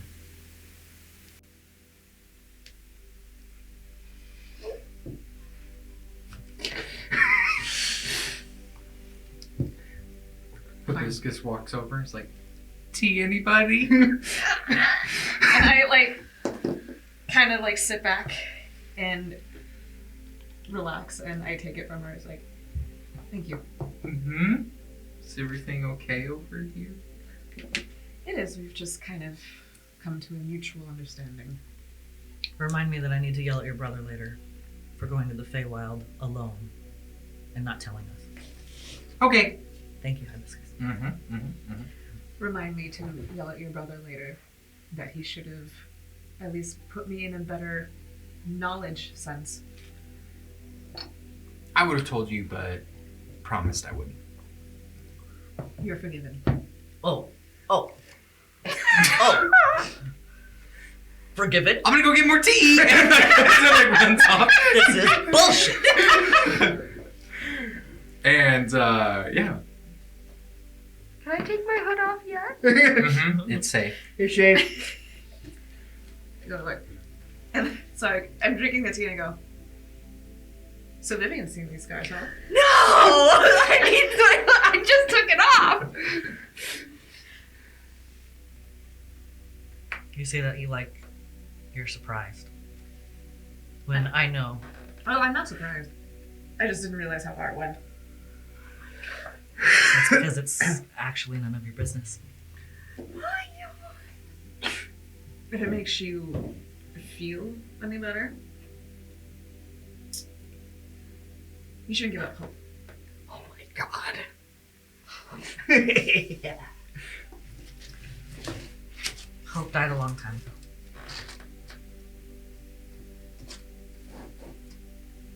But maybe you can carry enough for the both of us.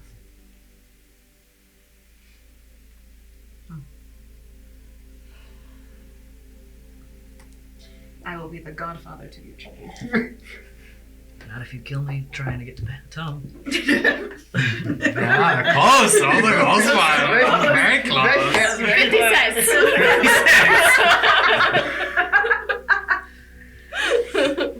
Eventually, you see the familiar forms of Caspian, who is a dark hair, slender build male fairy that comes buzzing into the room. Kind of like more gloomy, edgy, kind of gothy fairy individual. But he is a swordsman and swashbuckler. He's a friend of the friend group.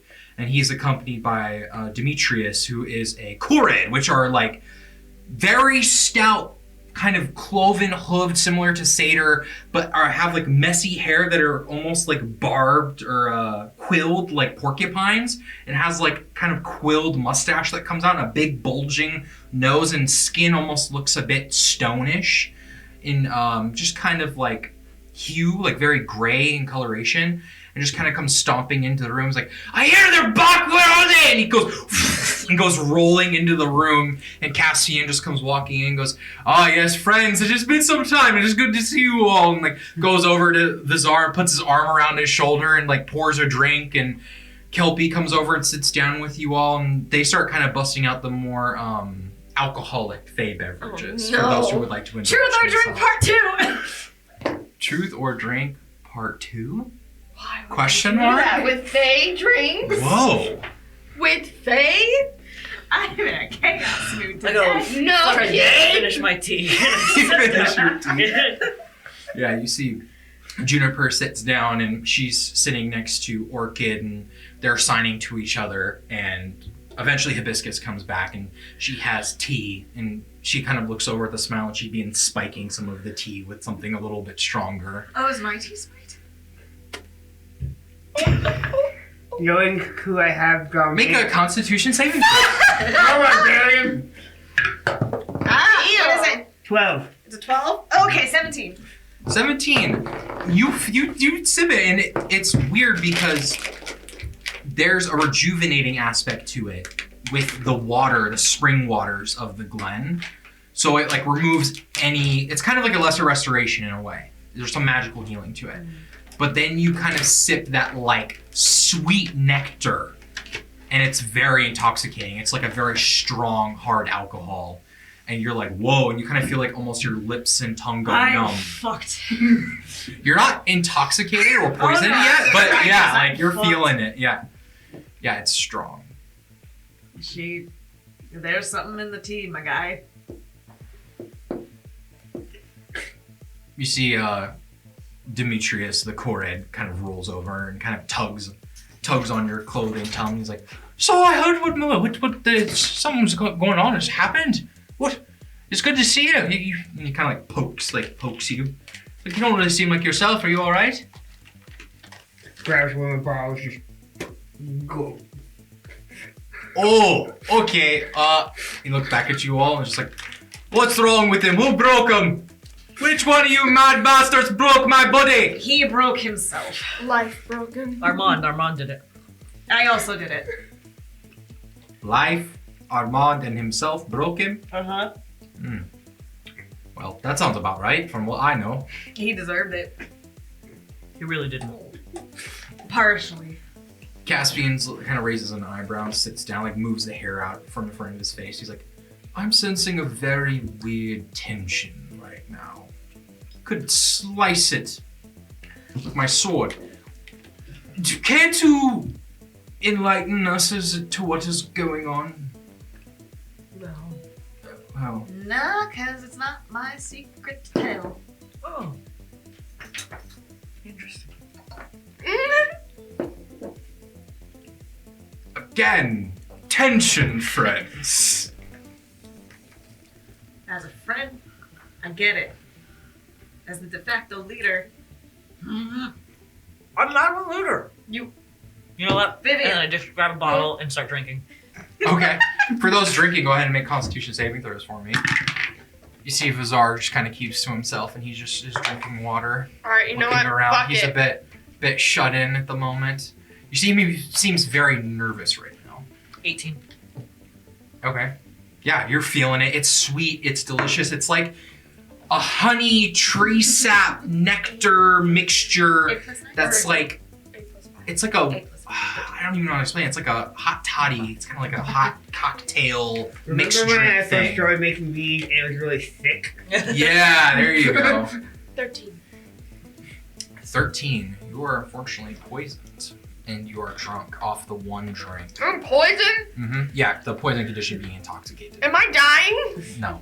You're- But the room starts to get very dizzy, you're off balance, disoriented, and it feels like you've had 12 drinks instead of one. I fall into my brother's lap. He's just like, oh! No Wow. more, please don't let me have any more. He's like, well, then he gives you some water. He's like, I think this will counteract some of the effects. Thank you. He gives it to you to drink. And you do feel a bit, you kind of sober up a bit from drinking the water. Okay. It does counteract the heavy intoxication quite a bit. That's too much. Don't try it. He goes, I wasn't planning on it, and just kind of looks back at the rest of the group. Yeah, but Demetrius just looks back and he's like, well, if you all aren't gonna end this awkward fucking tension, then what do you suppose we do to pass the time and celebrate you gracing us all with your presence, huh? Just kind of, he starts rolling around and then hears hooves as he cloppers up onto the top of a stool and just kind of sits there. We played a game once Caspian's like, a game, you say? called Truth or Drink. Oh, and you see all of them are like, oh, wow. See Juniper's like, that, yeah. But Okay, I feel that's like an it would idea, be Armand. more fun if we did Drink or Dare. Oh. Oh, no. Oh, You see all of the Fae just begin to grin as they look around the table at everyone. You see What is Juniper's like, that's an idea, Armand. Just kind of like looks at you and looks back, and you see Hibiscus like, yeah, sure, why not? Sounds kind of fun. It's different. And then eventually you see Trixie, who's notoriously late for everything. She's a Fae goblin.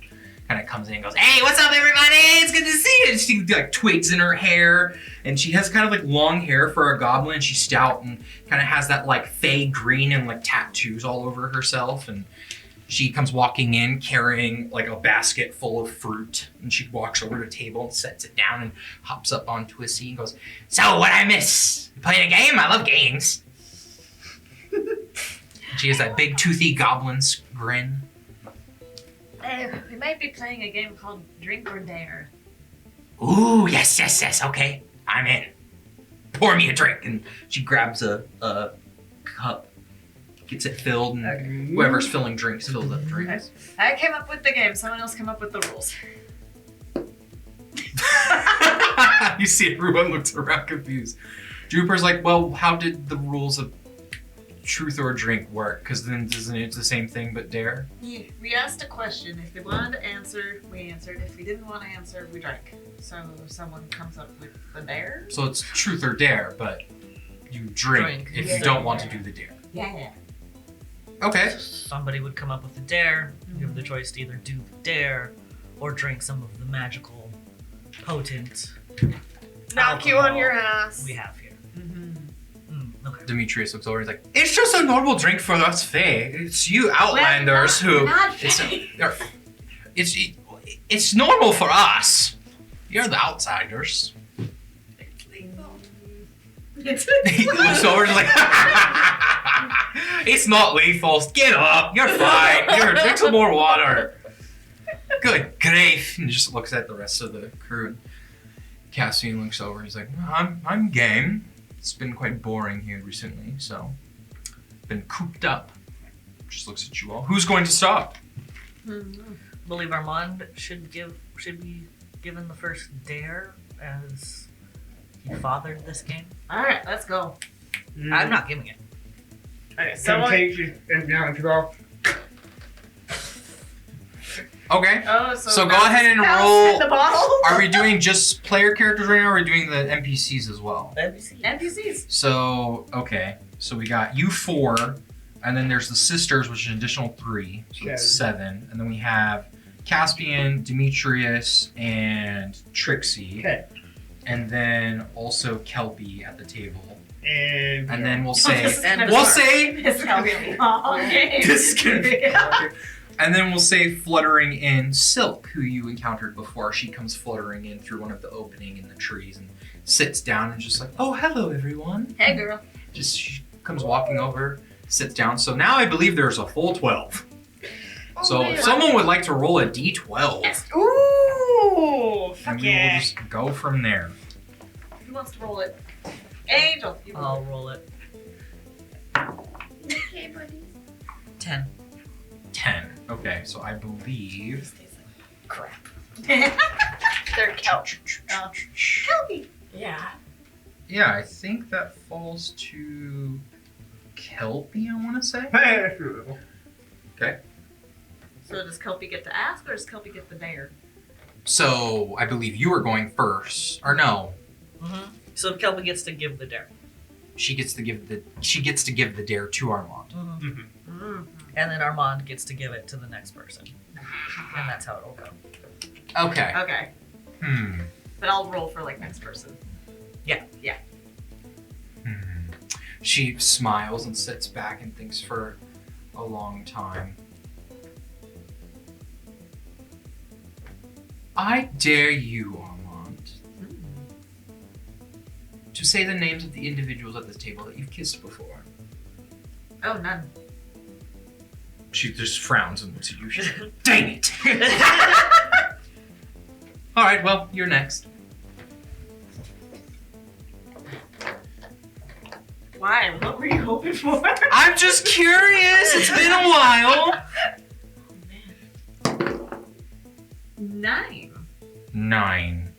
Are you just rolling to who your target is? You could choose your target. Ah, well, Yeah. I was kind of like rolling for who the target is. Oh, Yeah. okay. Spin the ball and it's random. Yeah.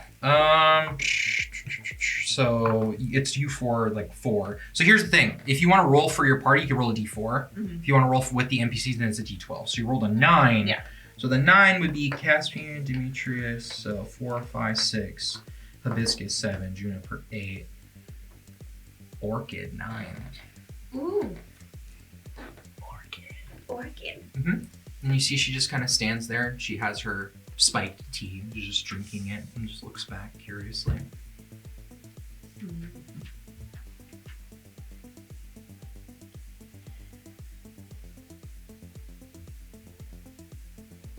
Her hair's black, right? And a really dark purple. Dark purple. I'll show you. I dare you to bleach your hair for a week.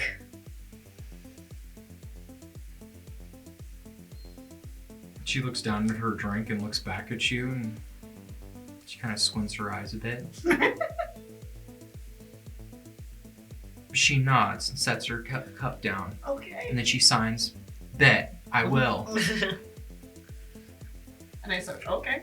She looks at the rest of you and she's like, "Do I have to do this now?" Before the night, and I signed her before the night's over. And she just shrugs and nods. And you see the other sister, Juniper, just kind of, okay. You see her Hibiscus is like, okay, mom's gonna kill you. Okay.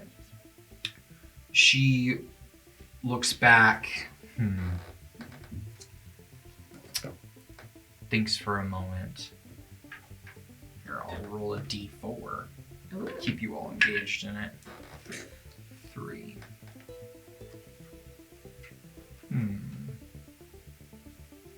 She looks to you, Vivian.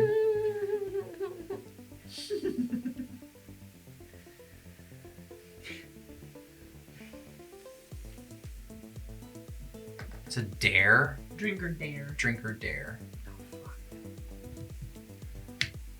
She thinks for a moment. I dare you, and she signs this,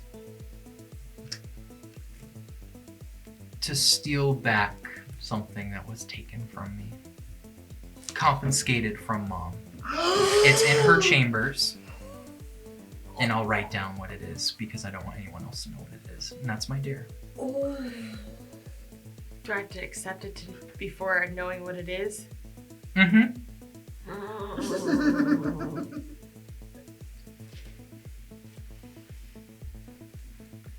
She really scares me. She just shrugs and looks at you. She's like, she signs, "You're welcome to drink." I drink. Go ahead and make another Constitution saving throw for me.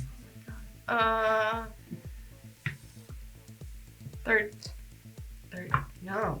Yeah, 13. Oh, shit. 13. You're sobering up his gone again. I'm gonna sit down. Oh boy. You should have done It's now your turn. No. Oh, it's my turn. Mm-hmm. Oh. You get to pick. Either 12 or D4 or D12. 4. 4. So that would be Armand again, I guess. I was going 1, 2, 3, 4 for Okay, y'all, that's and fine. then Yeah. the NPCs. Unless you want it to be Adora on the other side of the table, since Armand already went. I don't mind. Or I could do Tom. I mean, you could just choose too. You don't Yeah, have you to don't roll. have to. Yeah, I'm Yeah. gonna do Tom. Okay.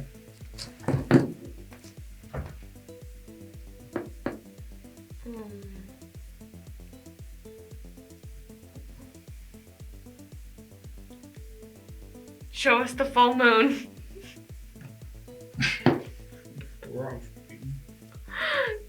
Wrong phrasing. But 25 on a drink. God damn it. Yeah, you down it without issue. That is it just shrinks even more because of the phrasing. I think she meant your ass. Your ass. Either. You see the sisters are like, no! No! I mean, I didn't want to see Thinking it it, was so gonna that- help. I mean, I didn't want to see it, so thank you for drinking Yeah. it. Yeah. I mean, you're definitely feeling it, but again, it's Faber. You're used to it. Mm-hmm. All right, it's your go.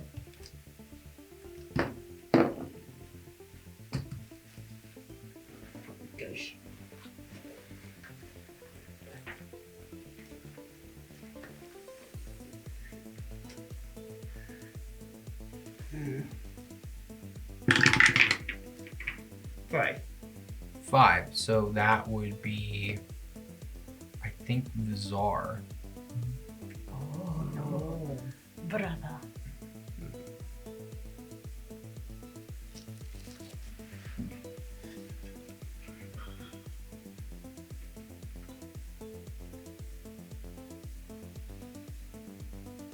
It's hard.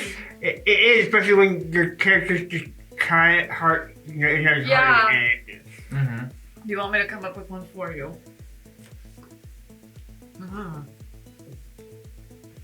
He's like, wait, what? What's that? Okay.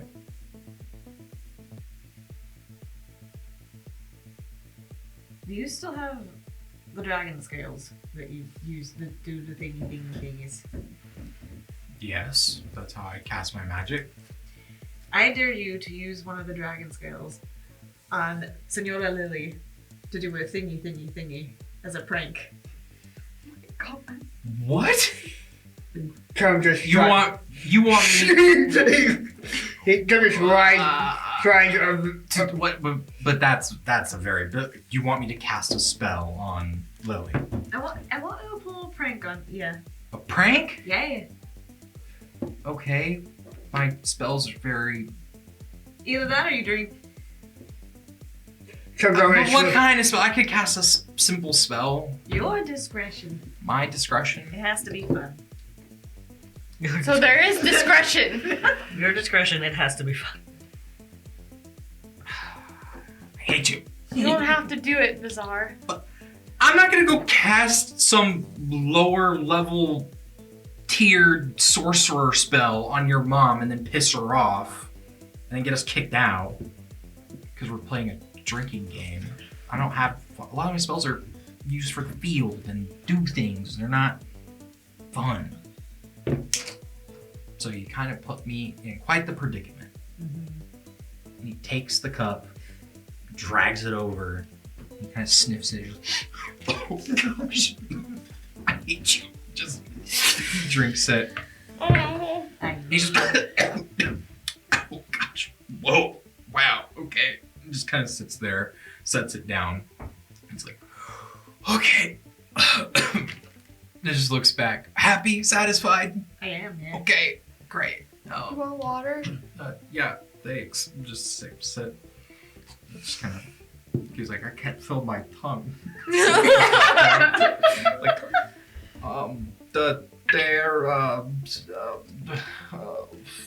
I don't have any dares. I don't dare people to do things. I've missed your brother.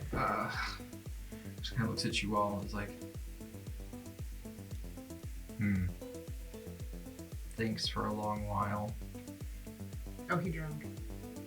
And then you see his head kind of sway a bit. And then he like snaps back to. It's like, Adora, Oh boy. I dare you Oh boy. to streak through the glen. Yeah! The whole glen? From one side to the other. You're a natural runner. I've not seen you do that before, but I've seen you run. You run with centaurs. That's the Everyone's dare. doing it these days. What? He's like, wait, what? I roll my eyes and I'm like, you know what? It's normal here. There's just a bunch of other naked You know what, people fine. around. And I like stand up in my intimidatingly tall self. Yeah. And just like start unclipping armor. Oh And I throw my shield back down on the ground. But I keep my scarf on. Mhm. Okay. And I like strip and then I'll like, book it naked through the glen. Okay, yeah. Back. And you're just sprinting through the glen, and you see a bunch of them are like, woo, woo, yeah! And they're just like yelling at you, so you're running by, just I just, like, catcalling you as you're sprinting from one end to the other, and you see like the whole group's like laughing and like throwing drinks around, and you come running back, and How's Vivian looking? She's seen it before. she hasn't seen before. And you come back and just nods. She's like, cool, good job. You actually did the dare. I see I knew Adora would do the dare. Everyone else just drink. Okay, Lily is scary. I start putting my clothes back Oh, on. yeah. And I go, okay, Armand, Yeah. I dare you to give me your sword.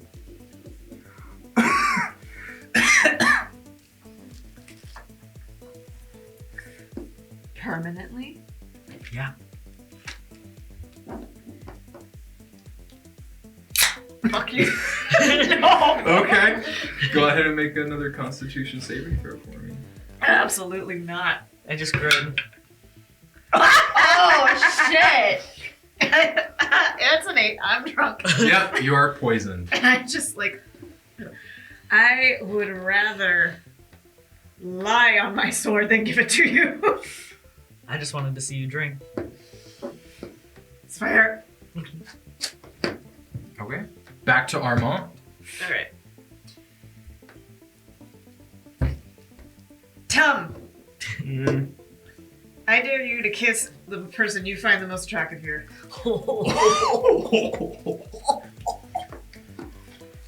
And just to show how much he's out of it. 24. You drink. He drank? Yeah. He's still. Oh, you freaking. He's See, still like. Demetrius is like, he's really broken. This isn't normal. He just said it wasn't him. Okay. You're not even gonna kiss me, you bloody bastard. I hate you. And he kicks you in the fucking like hip with his hoof. New goal of the game. Get him back to normal. Fine, whatever it means. Yeah. Milo. Probably He's like, my dice tray now. Okay. I tried. It's Stum's go again, I guess. Yeah.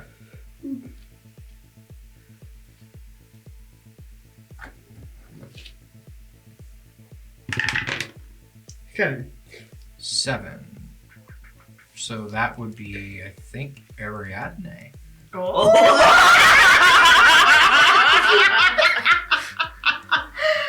Let's be honest, that's who he would have kissed.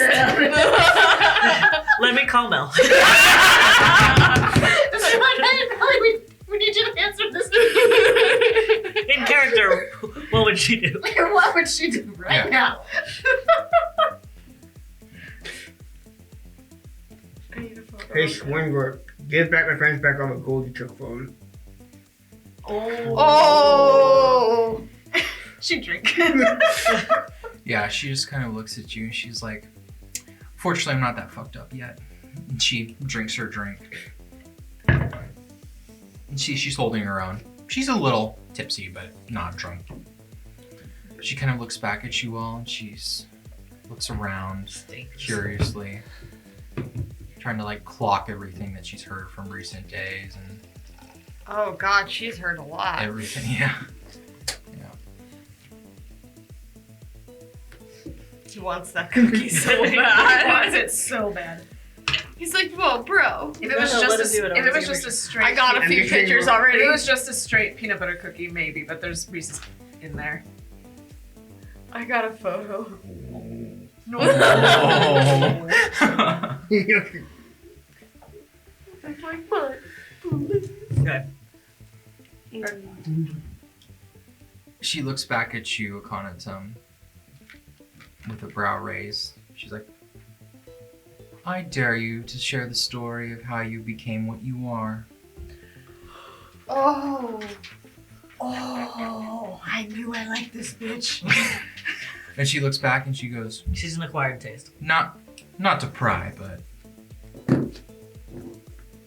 He's drinking. yeah, 18. 18.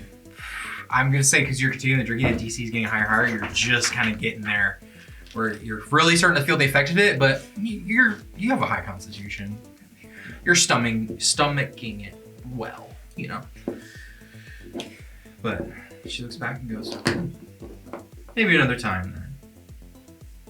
Back to you. We're enjoying this while we can, and he doesn't shut up. She just kind of squints and nods with understanding. 6. 6, that's Vizar again. No, That that's was ours. fine. 5. 5, so 6. No, that was Ariadne. She just went again. No, the last one was 7. Oh, was it 7? So Yeah. Vizar? 7. I might have messed up a word. Just pick something. I'm just gonna pick somebody. Come. Hey, it's Juniper. Ooh. Come. It's the sisters. I was trying to do like I am. party, Come. then NPCs from the Grove, and then Fey sisters, and then all other Fey NPCs. That's like the order in my brain.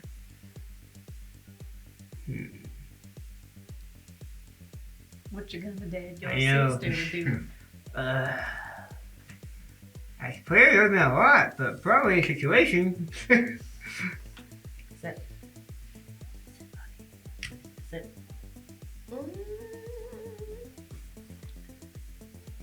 Son. Sounds like you have a sister. No. It was embarrassing, not scandalous. No, I mean like scandalous secrets or whatever. I don't know.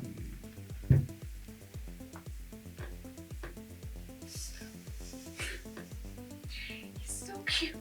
He's the bestest boy. What you feeling?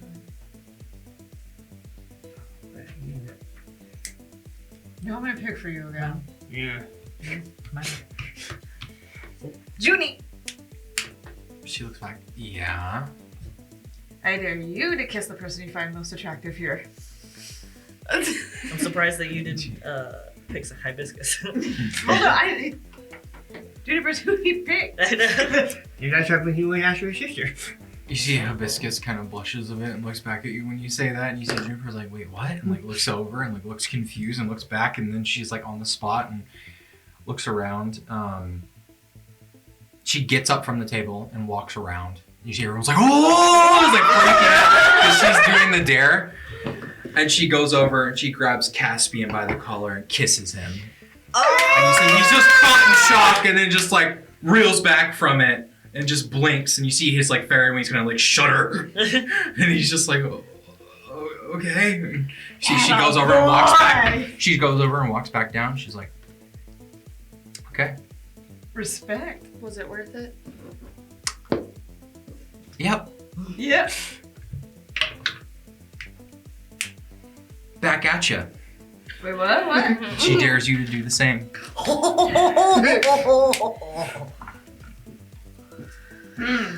This is gonna be interesting. Remember the conversation that I have you earlier? This is gonna be Everyone's the thing also that gets kind out of this thing. intoxicated. This is gonna be the thing. I get up Oh, and I go over and I would like to pick a flower. Okay.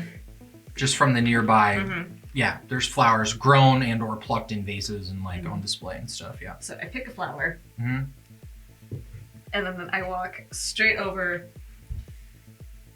to Hibiscus hmm and I hand her the flower. She just sighs and takes the flower and looks back at you with like a, what are we doing? Just go. It is only fair to bring a beautiful woman flowers before you kiss her. And I very gently kiss her before sitting back down. And she takes the flower and kisses you. And then as you go to move away, she like grabs your head and kisses you in the arm. And then she kind of stops herself and looks back and blinks, very embarrassed, and like her cheeks go very flush. And I'm also just like, I'm just looking at Tub. yeah, I'm just and looking you see at Juniper. She's just like, wait. she's just like, and it's like the whole fucking whole thing just backfired on her because that's her little sister. The D20 rolled somewhere. I was gonna do a It's con. behind. It's under your seat. I was gonna do Didn't you just kiss Mercy? not on the lips. Also, You see, she looks back. She's like, what? No, I whispered that. no. Roll for a whisper. roll. Wait. Out of character. Nope. I said that in character. Oh shit. I whispered. I rolled low for hibiscus. Hang on. Ooh. Well, I was okay. 10, 11, 12, I was rolling. 13. What the fuck is with the 13s? 13. Okay, I was rolling a con save because Gotcha. I am Pilar's son, Yeah. and She after didn't she hear like basically like grabs me, I literally start turning red from like the center of my nose like outwards like this, you. Yeah. and I get a nosebleed a little. You see, like, back up. It's like, whoa, darkness. It happened. I thought I fixed it.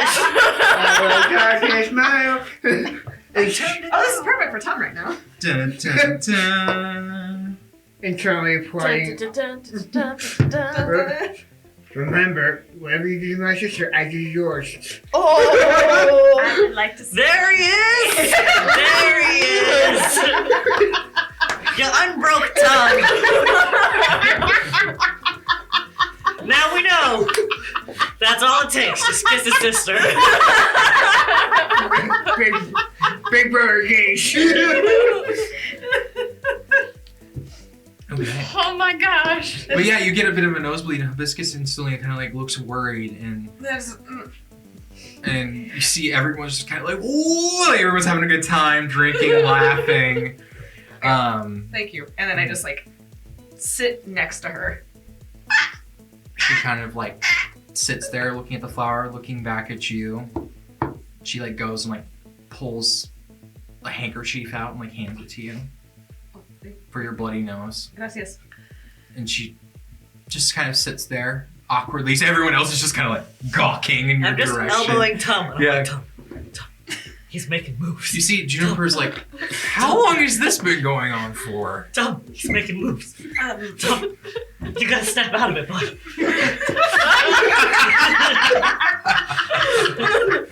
The bitch is gonna eat him alive. I think that's what you should be worried about.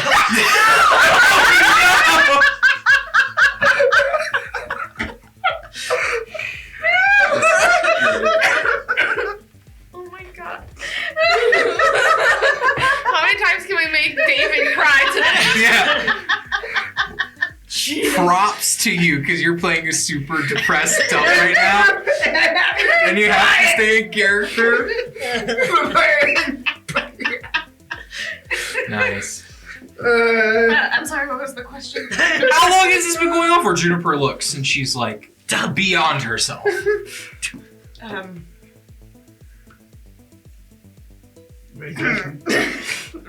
Recent. I mean, She crosses her arms and kind of looks at you. She's like, recent. She's always been cute. She kind of looks back. She's like, And you see Juniper just kind of looks back and is like, oh, okay, cool. Whose turn was it again? Armand. Mine, technically. You just made him kiss your sister, so. Thanks, Adora! Thank you for that vital piece of information. Okay? What's that? Something's gonna kill you. You see Dimitri's just like, this is great. Family squabbles and whatnot. Okay, you, Dimitri. What? Me? Mm-hmm. You streak.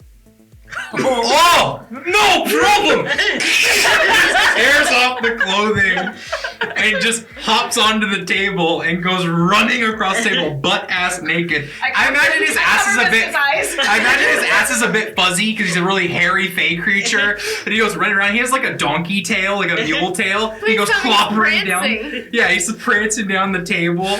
And he's just screaming, and you see he's interrupting all the other Fae at this point that are in the chamber, like talking. Like some of them are looking over at this group shenanigans. Some are used to it. But you see at this point, Lily's kind of caught an eye and she's looking it's like, what is happening? And it goes clopping down the table. It's just like, freedom! This is full bare ass, just long dangling around, and he goes sprinting out and jumps off of the tree. And you just hear a whoa! And then a distant splash as he impacts water below.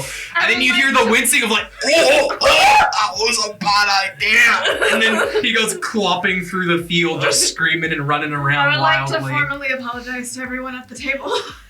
You Look see, what you did. half of everyone who's at the table can't breathe right now because they're just dying of laughter. They're like David currently. And you wait a good moment, and then another moment. And he hasn't come back.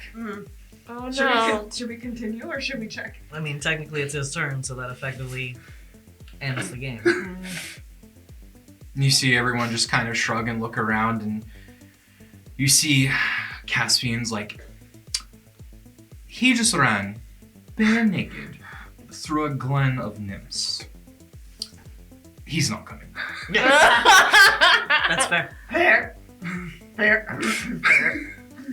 So I think You're sitting right next to her. Shut the fuck up. she hears that but says nothing.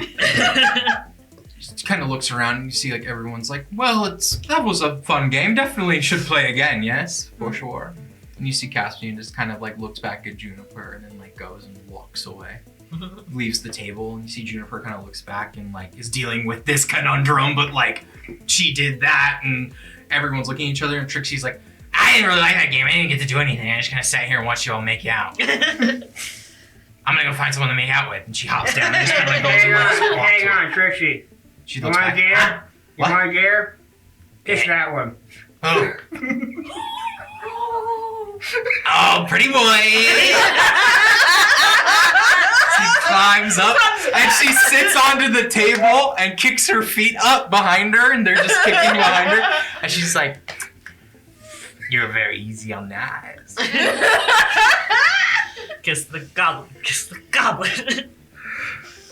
Or are you taken? And just looks at Hibiscus. You see Hibiscus just kind of like looks at you and is holding the flower and looks back and just kind of like scoots a little bit away and just shrugs her shoulders and leaves the decision to you.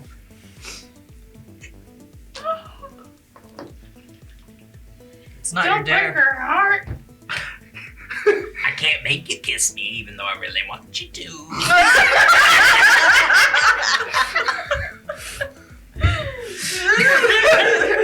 Go, Ollie! Go, Ollie! There she goes. Oh my god. You're taking the table. Alright, it'll be back, Trixie. You go completely off core. I'm just remembering I wasn't drinking anything this time.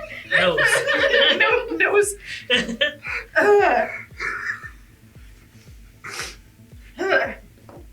I just got to say I'm sorry. I've been drinking a lot already, and I don't want to drink anymore, and I'm not going to pass up this opportunity, so... It is not that I do not think that you are beautiful, but I must respectfully decline. Too bad. She's like, leaps towards you like feral goblin. She's like, kiss me. I like backflip away. Okay. You backflip away, and she goes rolling across the ground, and she's like, that's okay. And she like flips her hair. She's like, I'll see you around. She like goes and walks away. She walks down this doorway, and then you see she like peeks out again. Gives a wink, and then she disappears. Pure terror. See, everyone else is just laughing. Yeah. She will find you. You may not know when. You may not know how. But Trixie will find you. Silk just sits there, and she's like, "This is quite an interesting game you all play. It should just be called Truth or Drink or Kiss at this point. It wasn't much daring." There is a game. I ran naked through the glen. Oh. I drank. She raises a brow, thinks about it. I suppose that is true. I recant what I just said. And just kind of stands there, or sits there. I like sit back proud. I sit back down, and I'm just very like. I moved to go and sit by paint. Oh, yeah. Tom. Dollar in the dark. Yeah. Okay. Are you drunk? Yeah. Yeah, a bit drunk. But she like falls into the seat beside him. And just holds on to him. There's a whole contorting. And I think she whispers to him. Stop. Sorry. I'm not interrupting anything. What the fuck was that? I think she whispers to him while everyone's like laughing and whatnot. That I talked to your mom and to figure out how to make you feel more secure and to help. So I got your back. How canoodly does this look from across the table? I can't hear what you're saying. So She's just holding on to him and whispering in his ear. not like that, like head to head. I just want to know. They're like this. Yeah, they're like that. Yeah. Like this. Okay. Yeah. Mhm. Oh my god.